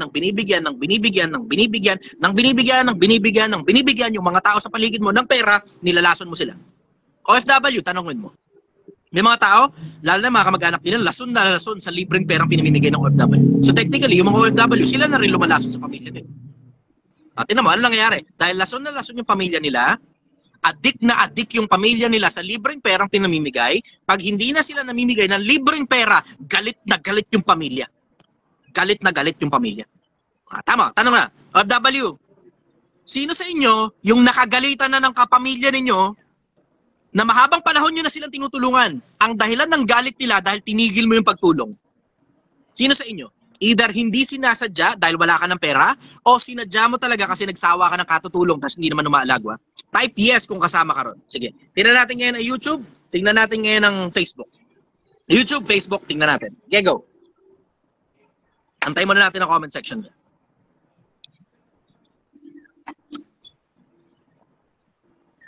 Sarap. Ayan o. Oh, yes. Facts. Yes. Sabi ni Marlius. Ang dami o. Ito. Sell. Yes then.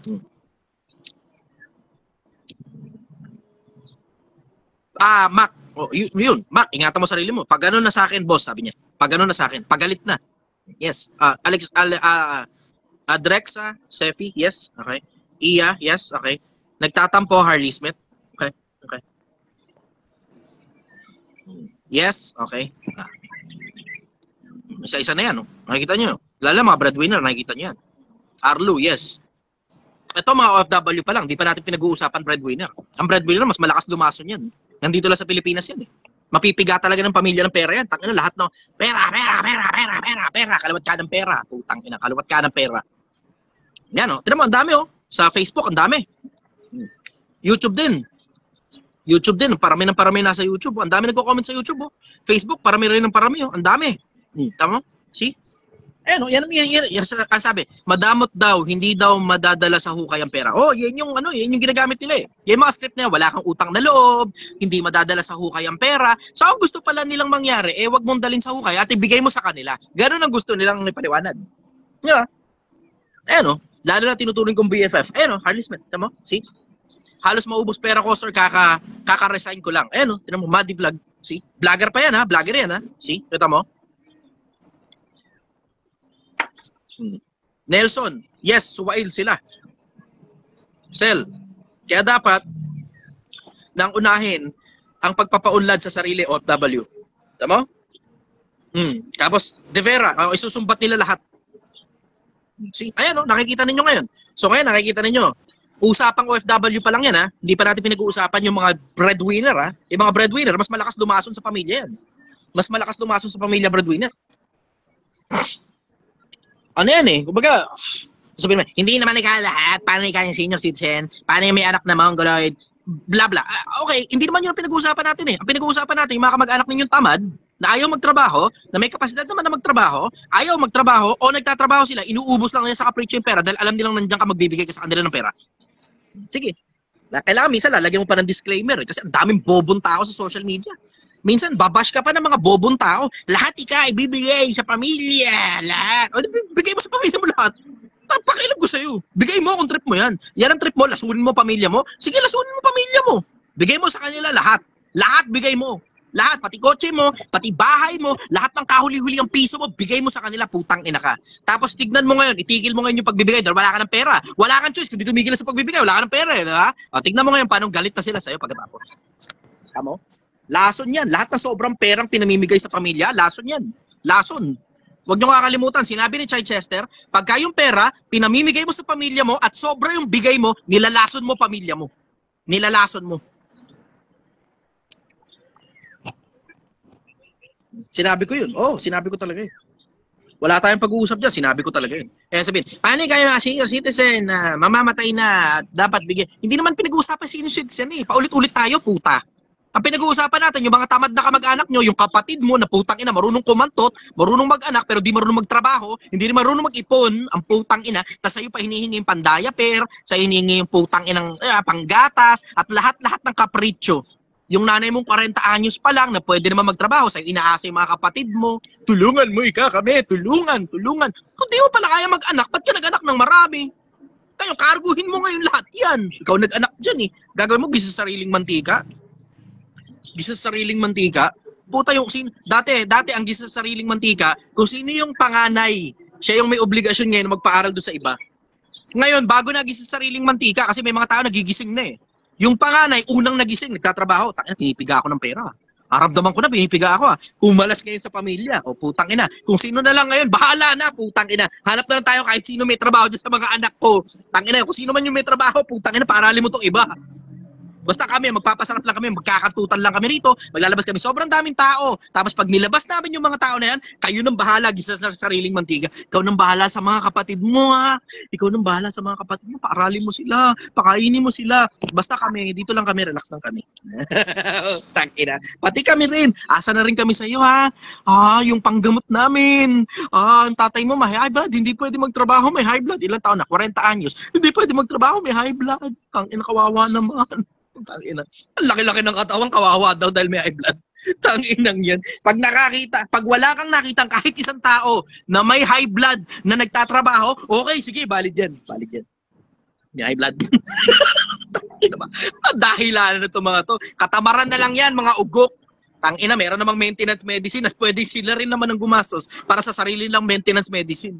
May diabetes, nanay mo may diabetes, kaya hindi pwedeng magtrabaho. Ano gagawin? Papalamunin mo na lang. Doon na lang sa bahay, higa-higa na lang. Tapos lahat ng mga anak niya nagtatrabaho para doon sa mga kapatid.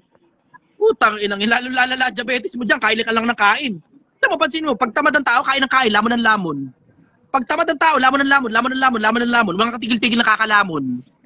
Tangina. Anyways, napahaba na. Follow-up question, brother. So, ang pagdurusa ba ay isang mahalagang bahagi ng pagiging tao? Oo. Tama, pag pinanganak ka, umiiyak ka. Kung di pala kasama, dapat pag pinanganak ka, tumatawa ka. No? Talaga, ganun. Pero kailangan, dalawang klase pagdurusa yan. O tatlo. I will say tatlo. Pwede boil down, dalawa na lang. Para hindi masyado marami. Isang pagdurusang basta na dumarating sa'yo, either nakuha mo yung privilege, tapos tsaka ngayon yung pagdurusa, o tsamba lang na dumating sa'yo. Dalawa. Yan. Isa. Tapos yung pangalawang pagdurusa, ikaw mismo yung gumagawa ng pagdurusa. Para may pakinabang kasi banda dulo. Dalawa. Sama-sama na rito. Ito yung mga pagdurusang hindi mo gusto. Sama-sama na rito. Yung pamilya mo, pinalamon mo ng pinalamon, putang ina ka, di ba? Pakain ka ng pakain ng putang ina mga tamad na tao, yan, kasama yan din sa pagdurusa. Mas mahigit na pagduruso pa ang kasunod niyan. Sama mo na rin pati dyan yung ilaw mo, yung tubig mo, na regular na pagdurusan dumarating sa'yo, yan, sama-sama na yan dyan. Sama mo na rin dito pati yung mga nakuha mo yung privilege, halimbawa, kumuha ka ng utang, iPhone 16, ganon. Tapos inutang mo ng home credit, tapos ngayon nagbabayad ka ngayon ng utang. O yung inutang mo sa kapitbahay mo para ipang-party ninyong putang ina ka, hindi naman kailangan mag-party para sa birthday mo, hayop ka. Di ba? Ngayon, tagbayad ka.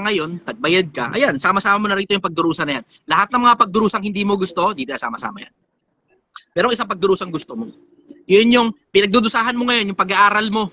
Hirap na hirap ka. Para pagdating sa dulo, naging engineer ka, malaki ngayon ang kinikita mo.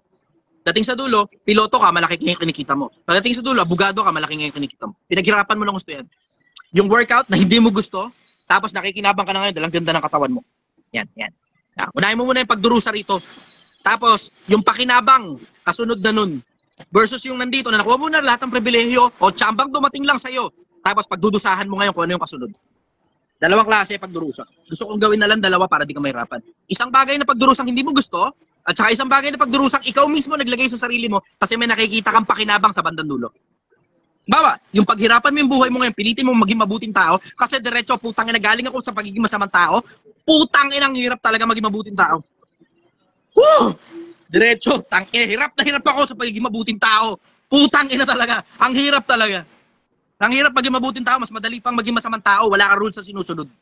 Ang dali maging masamang tao, wala kang rules sa sinusunod, wala kang sakit ng ulo. Basta wag ka lang tanga, you don't die, na syempre basic, na masamang tao ka, tatlo lang rules niyan. You don't fucking die, you don't end up in the hospital, and you don't end up in prison, tatlo lang rules. Pag masamang tao ka. Pero pag mabuting tao ka, dami, putang ina, dami. Oh. Kada kilos mo, uy, may batas dito. Kilos ulit, uy, may batas ulit dito. Ano to, ba't ang dami? Ang daming batas. Lahat na lang ng kilos ko kailangan nakasang-ayon sa batas. Batas man ng Diyos o batas ng tao. Ang hirap. Ang hirap. Mas madali pa maging masamang tao. Ang hirap talaga, diretso. So overall, ang tinitignan ko kasi yung kabila eh. Mas importante sa akin yung kabilang buhay kaysa rito. So yun ang sagot ko rin, brother. Follow-up question. Ito po. Nagiging makabuluhan ba ang buhay sa pamamagitan ng pagtulong sa iba na walang dahilan? Hindi, kailangan may dahilan ka. Kasi pag tumutulong ka sa iba tapos wala kang dahilan, baka masayang yung pagtulong mo. Kasi baka minsan, akala mo lang wala kang dahilan. Pero meron kang subconscious na dahilan. Kung yung subconscious na dahilan mo para makatulong ka sa mga tao, tapos makita ng Diyos yun, tapos siya nang bahala gumanti sa'yo, yun siguro pwede pa yun. Pero yung subconscious na dahilan mo na hindi mo lang napapansin, parang katulad ng mga politiko. Yung iba sa kanila, naniniwala na talaga silang nakakatulong sila. Kahit ang totoo, yung tulong nila na ibinibigay, akala nila tatanggapin ng Diyos yun. Tanga na karamihan sa mga tulong na yan, hindi tatanggapin ng Diyos. Bakit? Inabasa ko sa Biblia eh. Silang dinadakila ng mga tao karumal-dumal sa paningin ng Panginoon. Nabasa ko eh. Nabasa ko sa Biblia. Sabi, depende daw sa tinutulungan. Oh, depende sa tinutulungan at saka depende din sa dahilan mo ng pagtulong. Depende sa dahilan. Pag wala kang dahilan sa pagtulong, baka magka-problema ka kasi merong subconscious. Yung subconscious, yan yung parang kinondisyon ka ng society mo, kinondisyon ka ng magulang mo, akala mo nakakatulong ka. Halimbawa, yung pagsusustento ng mga OFW doon sa mga kamag-anak nilang tamad, akala nila nakakatulong sila ron, no? Wala silang kamalay-malay, nilalaso nila yung mga kamag-anak nila. Nagiging asador na lang, asa ng asa sa kanila. Yung iba, nagre-resign pa sa trabaho para lang umasa sa kanila. So, professional asador ka. Professional eh. Yun mismo hanap buhay mo. Ano hanap buhay mo? Wala, umasa sa kapatid kong OFW. Tangina nga hanap buhay yan. Pangit ang trip mo no? Pangit talaga ng trip mo. Yan ang sagot ko ron. Dapat magkaroon ka ng very specific reason. Pag ang reason mo tungkol sa Panginoon, yan, maganda-gandang dahilan yan. Ngayon, may mga iba naman na tumutulong, pakitang tao, pero maganda intensyon. Merong ganun. Tumutulong, pakitang tao, maganda intensyon. Halimbawa, yung ibang matinong politiko tumutulong sa mga tao para lalo silang makatulong sa tao pagka nahalal sila. Pinapakita ngayon nila sa mga tao yung pagtulong nila. Ito problema, nagkakatalo dun sa ano mapapala nung politiko na yun pag nahalal na siya. Doon nagkakaproblema eh. Pero kung wala siyang interest, katulad sa Japan, di ba?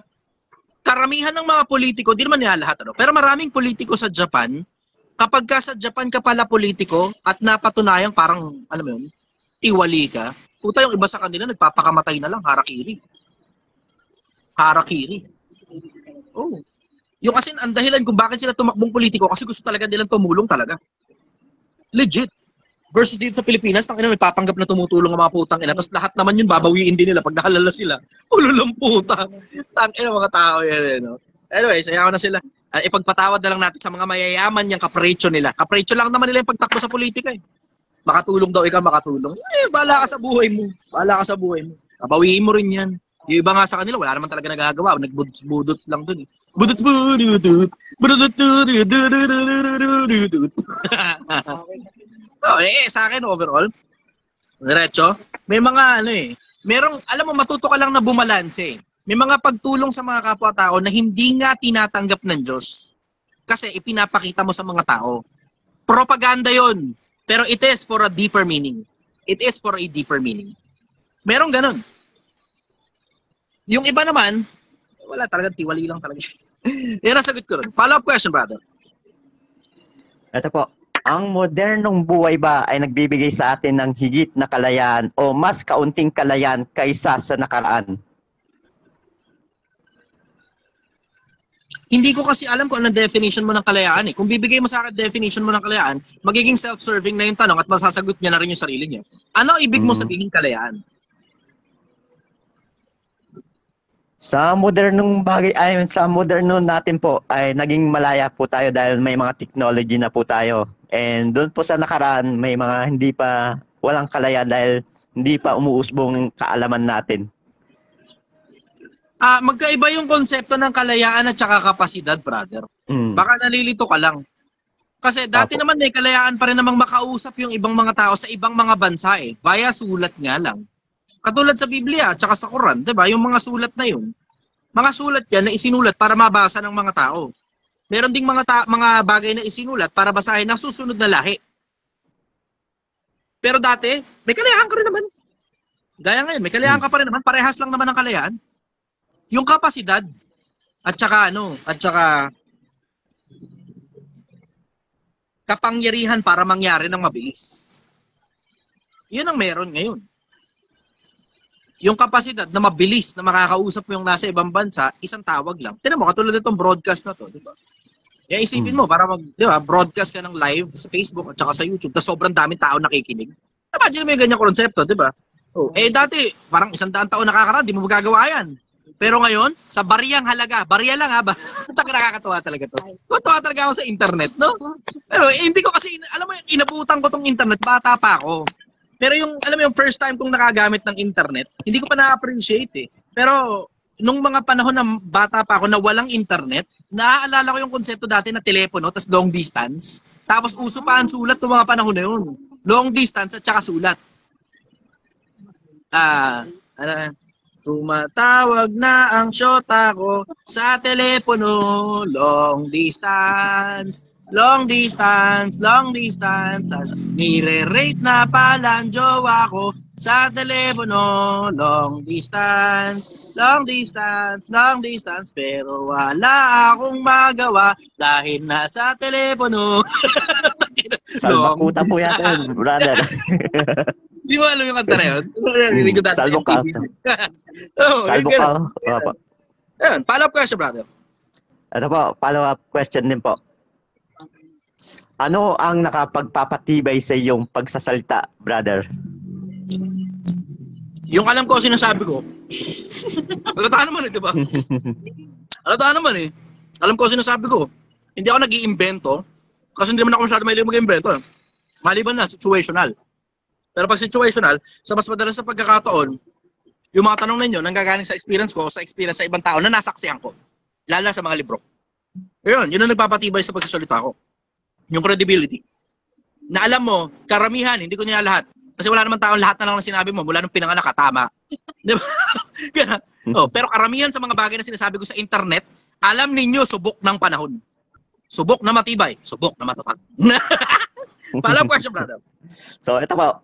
Ano ang magiging itsura ng mundo kapag walang reliyon?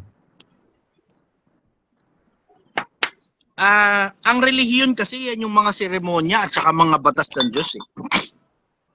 Maggulo siguro ang mundo kung walang religion.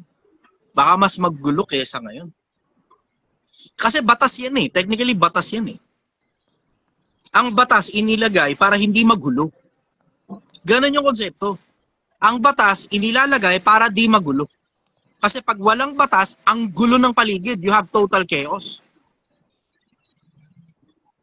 Yun ang masasabi ko ron. Welcome ka, syempre, to prove me otherwise. And you may be right. Maaaring tama ka na pag walang religion, baka wala masyadong gulo.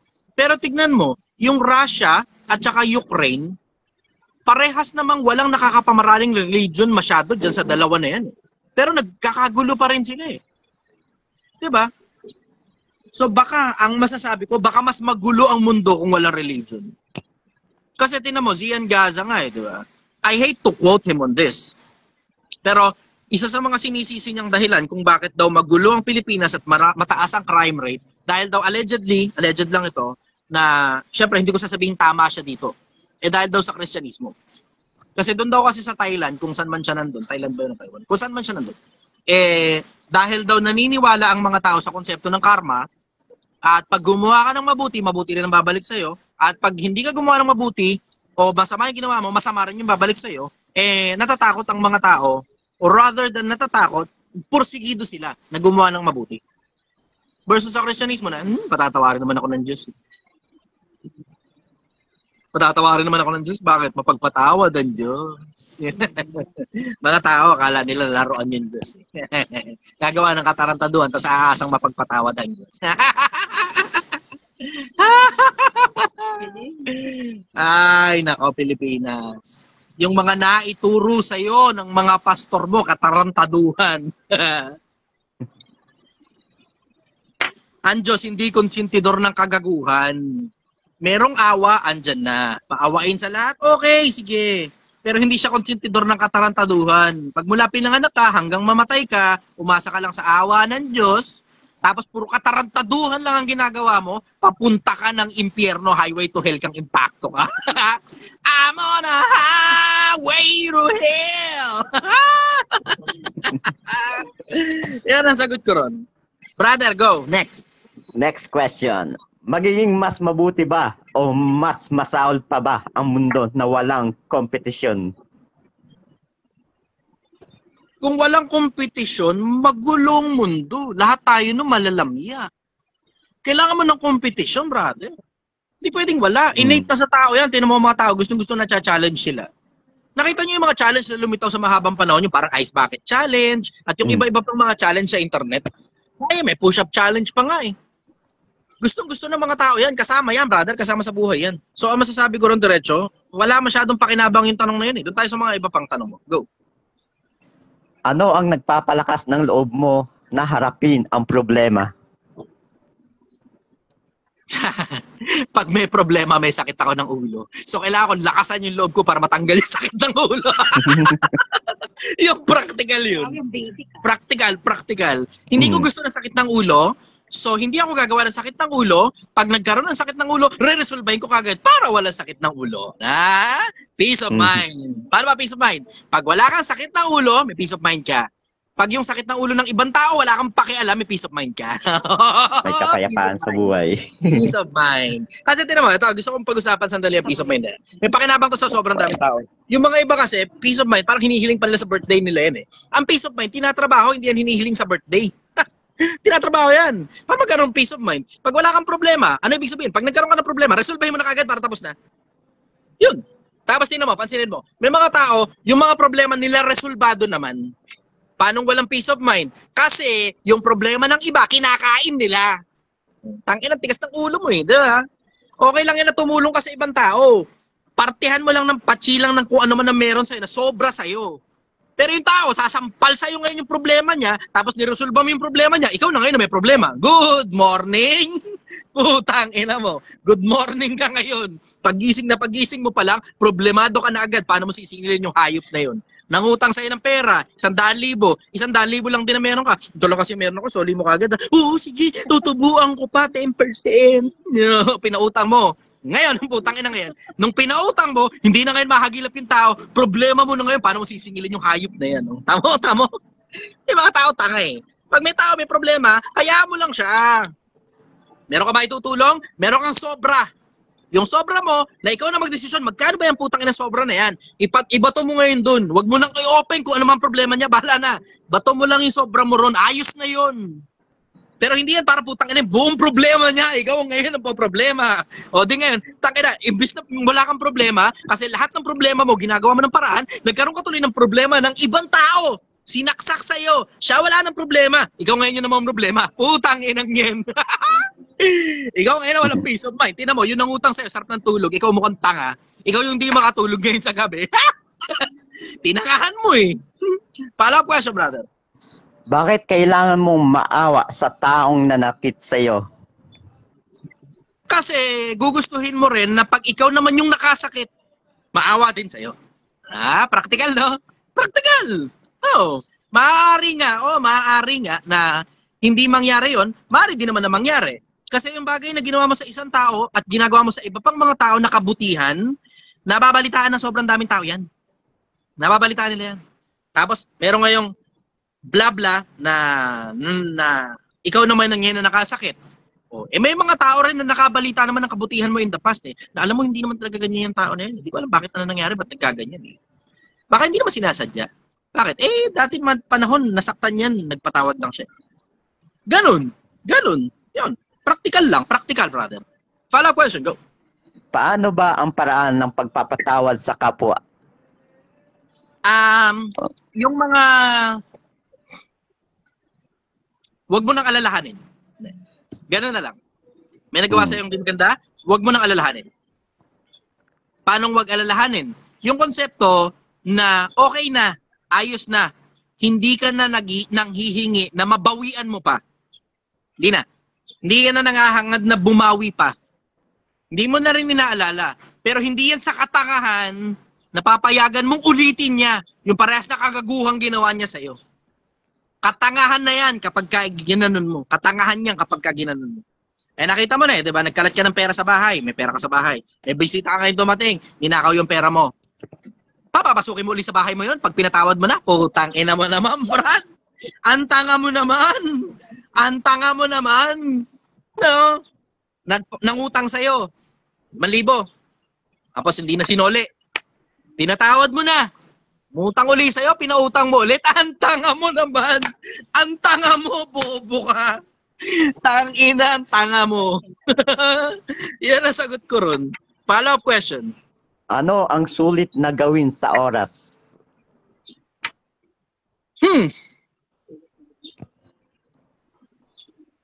Alalahanin yung may lalang sa'yo.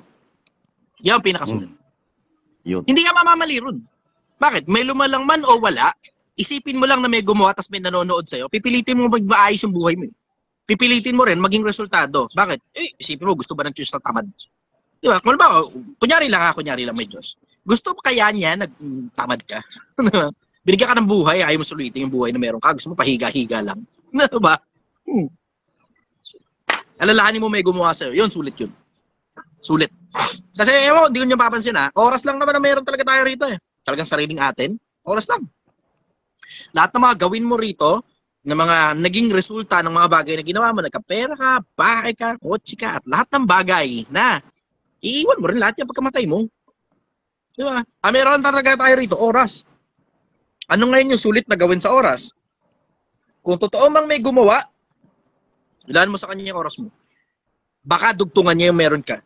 Buhay, baka dugtungan niya. Kasi may pakinabang ngayon sa buhay ito. Sabi ni Pablo sa Biblia, sa pagsasanay ng katawan ay may kaunting pakinabang. Ngunit sa pagsasanay ng kabanalan ay may pakinabang sa buhay na to at sa darating. Tignan mo, pagka nagsasanay ka ng kabanalan, katinuan ba? Katinuan. Let's just put it that way. Mahirap, mabigat na masyado ng salita yung kabanalan Baka banal na, tingin sa atin. Hindi ganun.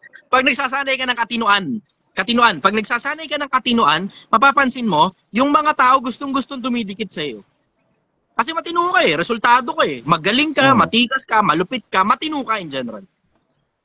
Gustong-gustong dumidikit sa'yo. Isama mo na rin yung konsepto na pag matinong tao ka, sila na rin yung nagbibigay ng mga bagay-bagay sa'yo. Tapos may mga dumidikit sa'yo ng mga tao, tapos dahil sa katinuan mo, hindi mo ngayon hinahayaan yung mga tarantado na tarantaduhin ka. Dahil matino ka So ano ibig sabihin? Yung mga kamag-anak mo nang hihingi sa'yo ng pera, gano'n, hindi ka basta bigay ng bigay. Hindi, bakit? Matino ka Nasa katinuan yung isip mo. Matino ka. Tama. So overall, malaki ang pakinabang ng katinuan. Tapos, mas magiging matino ka dun sa konsepto na alalahanin mo ano kaya ang gusto nung gumawa. Kung meron mang gumawa. Kung wala, yung konsepto kasi na live and let die. Ako, ayan lang kita. Niisip mong walang gumawa, okay lang, wala ka. Kung gumagana naman sa iyo yung ganyang konsepto Yun nga lang, medyo mahirap-hirap nga lang yung konseptong isipin mong walang gumawa. Masyadong mahirap yung konsepto na yun. Bakit mahirap? Kasi yung konsepto rin at the same time na paano kung meron pala, tapos hindi ka nagtabi ng mga gawa para sa kabilang buhay. Ganon Kung meron kabilang buhay, paano mangyayari ngayon sa'yo na naniwala kang wala? Tapos kung merong Diyos, paano ngayon ang gagawin mo pagka nakaharap mo siya sa kabilang buhay, tas surprise motherfucker, I exist. Paano kaya yun, no? Yun ang sagot ko ron. Follow-up question, brother. Ito po. Bakit kailangan mong pagbutihin ang iyong sarili? Para ikaw din makinabang. Din mo, pagka matikas ka, sumasandal sa'yo at sumisilong sa'yo yung mga mahihina. Kapag may pera ka, sumasandal at sumisilong sa'yo yung mga nagpapatulong basta mamimili ka lang ng tutulungan. Kapag ka resultado ka, sumasandal at sumisilong sa'yo yung mga tao na nakapaligid sa'yo na gusto ring magkaroon ng resulta. Ultimately, ikaw din mismo ang nakikinabang dun. Bukod sa sarili mong pakinabang na naililigtas mo sarili mo sa gutom, naililigtas mo sarili mo sa kamangmangan, naililigtas mo yung mga anak mo sa kahirapan, ultimately, nakakatulong ka rin sa sobrang daming tao sa paligid mo. Yan. Next. Ito po, magiging ethical ba ang pagbabasa ng isip ng isang tao o iyon lang ang tunay na anyo ng privacy? Yun lang ang tunay na anyo ng ano? Privacy. Privacy? Hindi ko alam. Pakiulit mo yung tanong. Ito po, magiging ethical ba ang pagbabasa ng isip ng isang tao o iyon lang ang tunay ng anyo ng privacy? Nagkakaroon ng parang calculation sa isip ko. Hindi ko alam kung ano sinasabi mong pagbabasa ng isip ng tao. Kasi wala pa naman tayong technology para mabasa yung iniisip ng tao. Wala pa tayong ganong technology, brother. Hindi ko masasagot yung tanong na bagay na hindi naman nag-e-exist. Next question. Next question po. Paano maalis yung galit sa ating puso? Magpatawad ka. Hindi naman kasi ang ibig sabihin ng pagpapatawad, kakalimutan mo na yung bagay na ginawa niya. Ay, ibig sabihin ng pagpapatawad, hindi mo na gustong bumawi sa kanya. Tapos pagagaanin mo rin yung nararamdaman mo dun sa proseso ng pagpapatawad na pinakakawalan mo na yung galit mo. Yun mismo nakakapagpagaan sa loob ng tao yung pagpapakawala mo ng galit. Alisin mo na yung galit sa puso mo, pero hindi ang ibig sabihin ng pag-aalis ng galit, bibigyan mo ulit ng pagkakataon yung tao na gawin niya ulit yung katarantaduhan na ginawa niya dati. Hindi ganun, katangahan na yan pagka ganun. Yan, sagot ko ron. Next question. Ito po, maaari bang mapangasiwaan ang pagbabago ng klima upang maiwasan ang sakuna o huli na brother, ba wala ang kang lahat? pinabang dyan. Next question na. Sige po. Ano po yung infinity po? Bro. Hindi ko kaya paliwanag yung brother. Next question tayo. Okay, Big.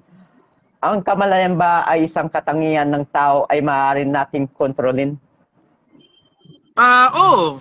Yung kamalayan mo, kaya mong kontrolin. Pag wala ka malay, muntanga ka. Kaya nga meron tayong intelligence, di ba? Pag may malay ka tungkol sa mga bagay-bagay, nagkakaintindihan tayo na magagawan mo ng paraan yung mga bagay na may malay ka.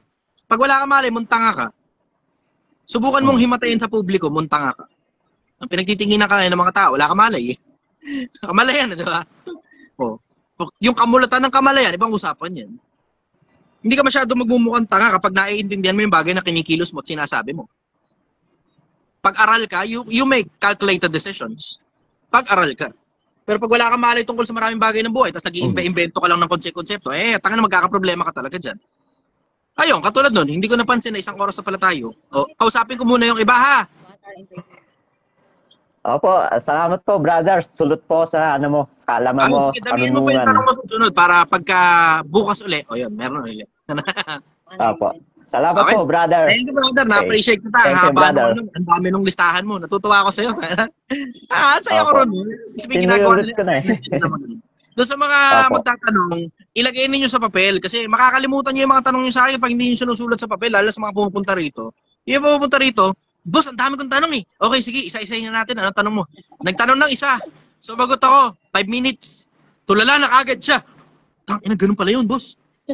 Di ba naasahan, no? Kasi magkaiba kasi nakikita mo sa internet na ako at saka yung personal na ako magkaiba. Yung sagot ko sa internet, pang-internet yan. Socially acceptable yan. Pero yung sagot ko sa personal, merong mga detalye na malayo dun sa sagot ko sa internet. Tapos tulala na sila. Wala na ngayong kasunod na tanong, nakalimutan ko na lahat, boss. Yung isang tanong pa lang. Sulat nyo kasi sa papel pag pupunta kayo rito at magtatanong kayo. Sulat nyo sa papel. Okay, sige, brother. Thank you very much, ha? Salamat po, brother, and God bless you po. Thank you very much, brother. Bye. Siguro dalawa na lang. Inubos si brother yung ano. 29 minutes. Tuwa naman ako sa dami ng tanong niya. Interview ata ni Kuya. Na in fairness, pero in fairness, kaya ginagawa niya talaga yung trabaho niya na magsusulat. Good morning, brother. Taga saan ka? Taga Mindanao, brother, sa Zamboanga.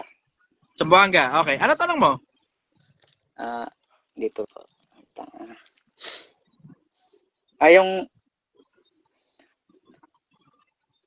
naalala mo po, brother, yung pinakaunang nagtanong sa'yo, si Jamila. Tapos may nagtanong doon na si Pastor Ian. Na ang tanong niya ay bakit may nang iiwan. Naputol kasi doon yung audio. Tapos Bakit may nangiiwan? Opo. Okay. Tapos may nagdrawing ka pa doon na X, tapos pataas 25, then pababa. Tapos yung part na tawanan, Hindi ko na maalala yung yun. di na. Parang 2 taon na yata halos nakakaraan yung ano na yan, Q&A yun na yan. Yan yung isa sa mga pinakauna kong Q&A nun eh. Kasi dati kasi, kwento ko na lang, sige na, okay. Lalabas ko na lang ito. Siguro wala naman masyado maraming nanonood dito sa social media. Pero live naman ito. Dati kasi, sa mga empleyado ko, nagpapa-question and answer ako. Itong question and answer na to, hindi ito yung sa internet lumabas. Hindi ito yung pinakaunang question and answer ko. Sa mga empleyado ko, yung mga unang question and answer ko. Sa mga kaibigan ko, yung mga unang question and answer ko. Hindi yan parang nung lumitaw ako sa internet, nag-question and answer, pinaka-first na question and answer yan ng sarili ko. Hindi. Batak ako sa ganitong Q&A, batak din ako sa debate. So ngayon, yung mga tanungan ng mga tao, sabi ko ako, si Gayle nakaisip nito eh. Si Gayle nakaisip ng konsepto na i-credit ko sa kanya kasi siya naman talaga eh. Ayokong kainin yung privilege na sabihin na ako ang nakaisip ng question and answer sa internet eh. Yung question and answer ko, noon pa to. Sa mga empleyado ko at saka sa mga kaibigan ko. Pero yung question and answer ko sa internet, ang sabi ni Gayle kasi yun eh. So hindi pa ako sikat na vlogger ng mga panahon na yun. As in parang less than 1,000 followers yata. Ganun. Tapos sabi niya, sir, ganito gawin natin. Mangunguha ako ng mga tanong.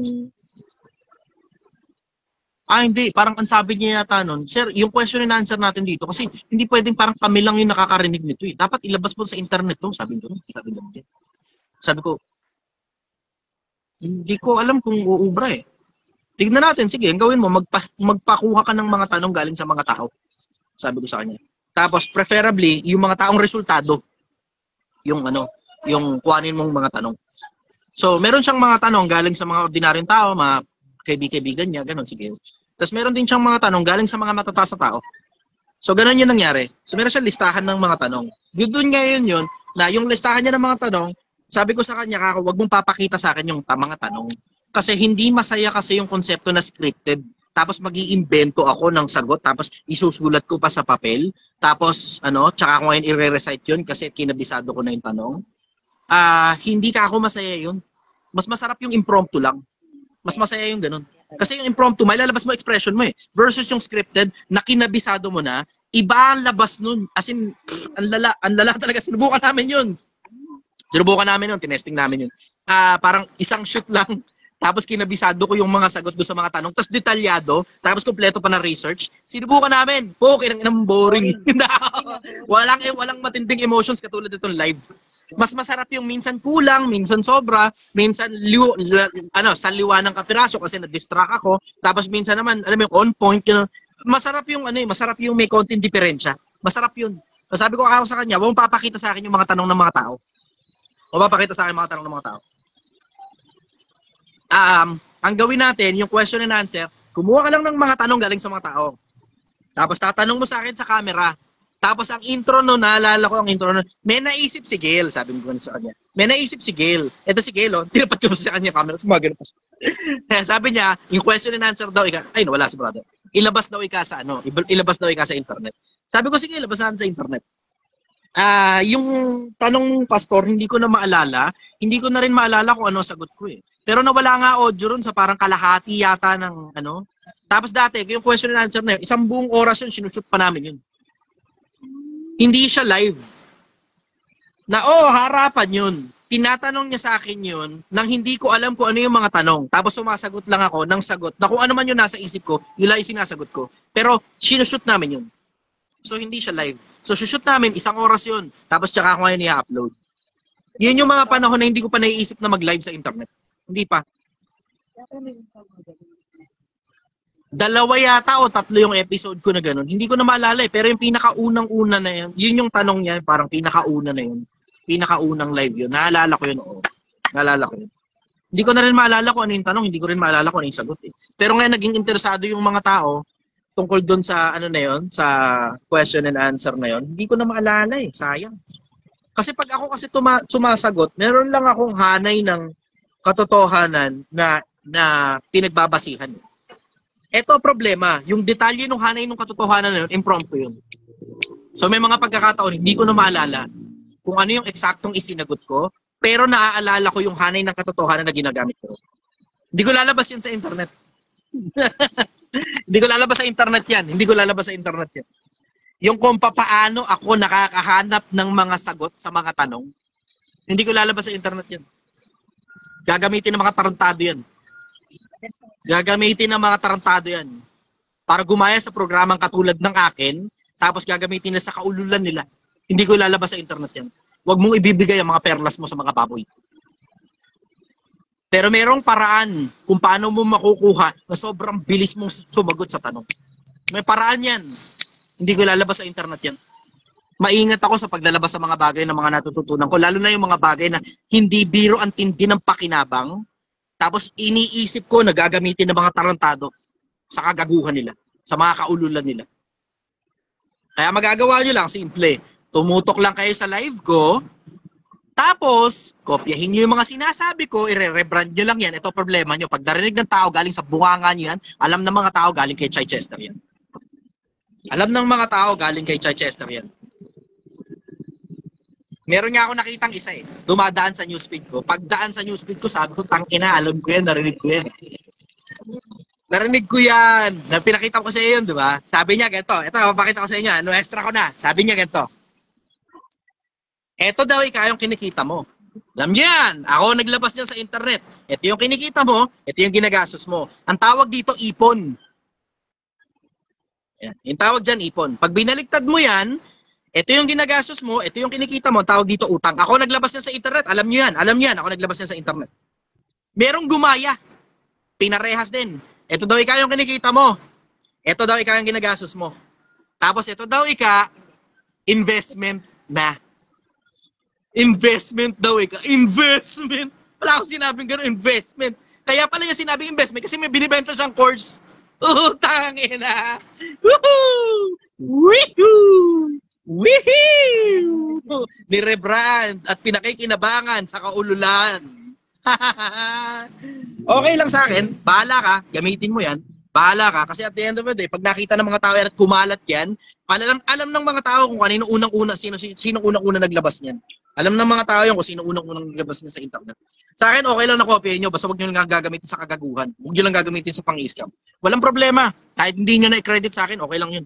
Wala namang ano to eh, wala namang walang copyright lahat ng mga inilalabas ko sa internet. Pakinabangan ninyo ng gusto. Magkakit pa ako ng isa pa. Last na to. Isa na lang.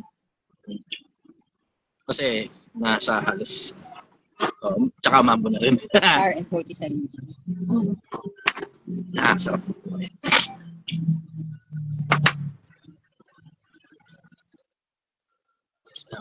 Inakit ko na tong isa. Pag hindi umakit, may isa pa ako. Pagka wala na talaga, wala na talaga.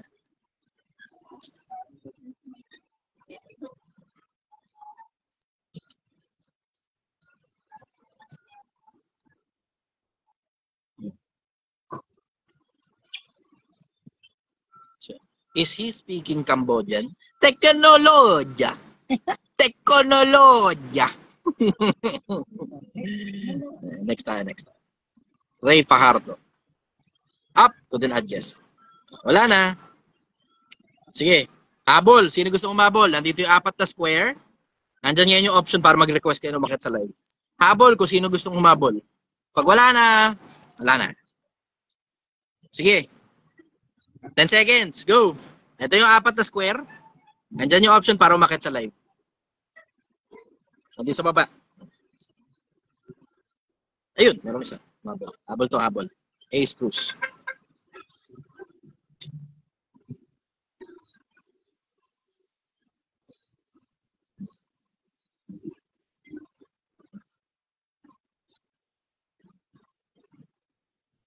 Ace Cruz, go!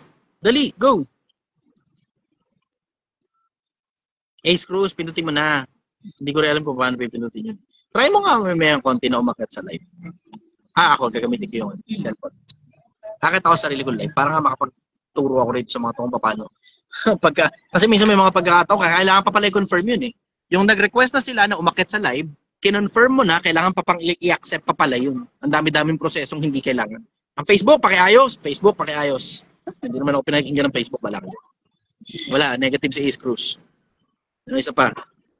Caros Party Shop. Ano kaya ito? Request to join live.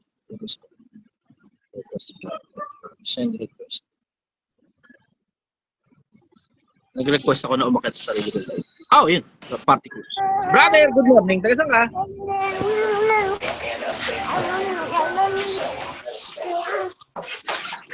Good morning. Taga saan ka? Ha?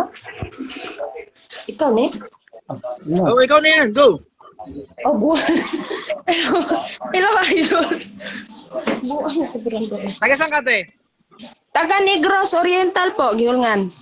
Negros. Okay. Ano tanong mo? Yung anong sana ba? Yung mga, kuan ba, paano ma-resolve yung mga problema, idol ba? Sa pag-resolve ng problema, kailangan tanggapin mo muna may problema. Tapos susunod nun, ungkatin mo muna kung ano ba dahilan bakit may problema. Tapos, tsaka ka palang pipili ng resolution na lalapat dun sa dahilan ng problema. Kasi madalas na pagkakataon, iniisip natin resolbahin yung problema. Ang problema, akala natin ang problema yung nasa ibabaw, yung nakikita natin. Bawa, katulad sa kawalan ng pera. May mga tao, akala nila yung kawalan ng pera, ang solusyon dyan, magkapera. Yan ang akala mo. Solusyon sa pagkakaroon ng pera, magkapera. Paano magkakapera? Kailangan may magbigay sa atin ng puhunan. May maliit kasi akong negosyo, idol, tapos parang mahina yung kita, tapos maraming mga obligasyon na babayarin, hindi magkasya yung kita. Alin lang sa dalawa gagawin mo dyan? Either magdadagdag ka ng kita o magbabawas ka ng bayarin.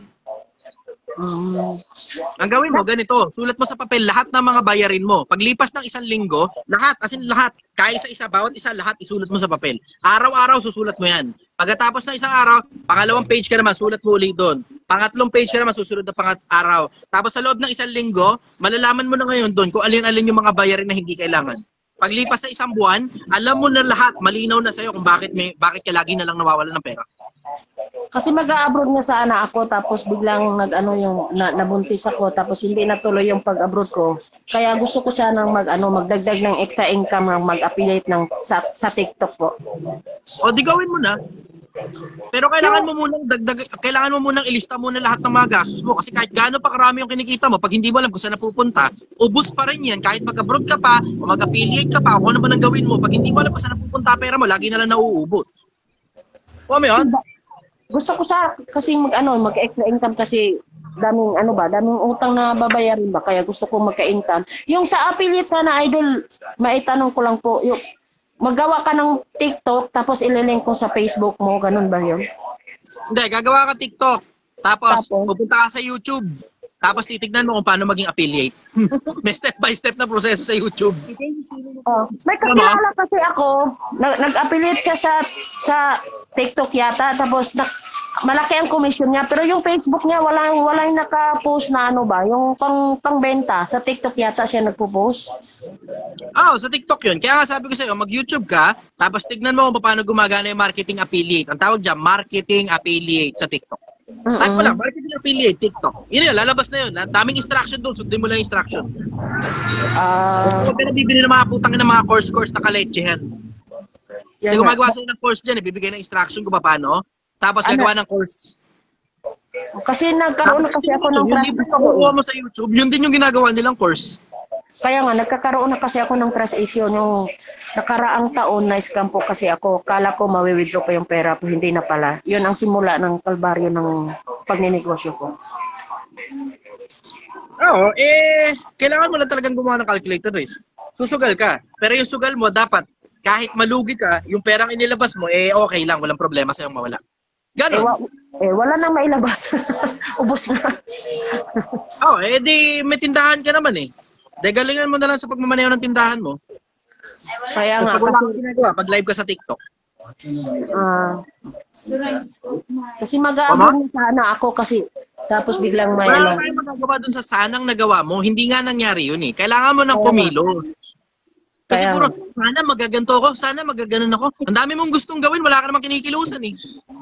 Eh, tingnan mo yung kalokohan na dapat mag-a-abroad ka, tapos nagpabuntis ka. Ba't ka nagpabuntis? Alam mo naman mag-a-abroad ka pala. Di ba?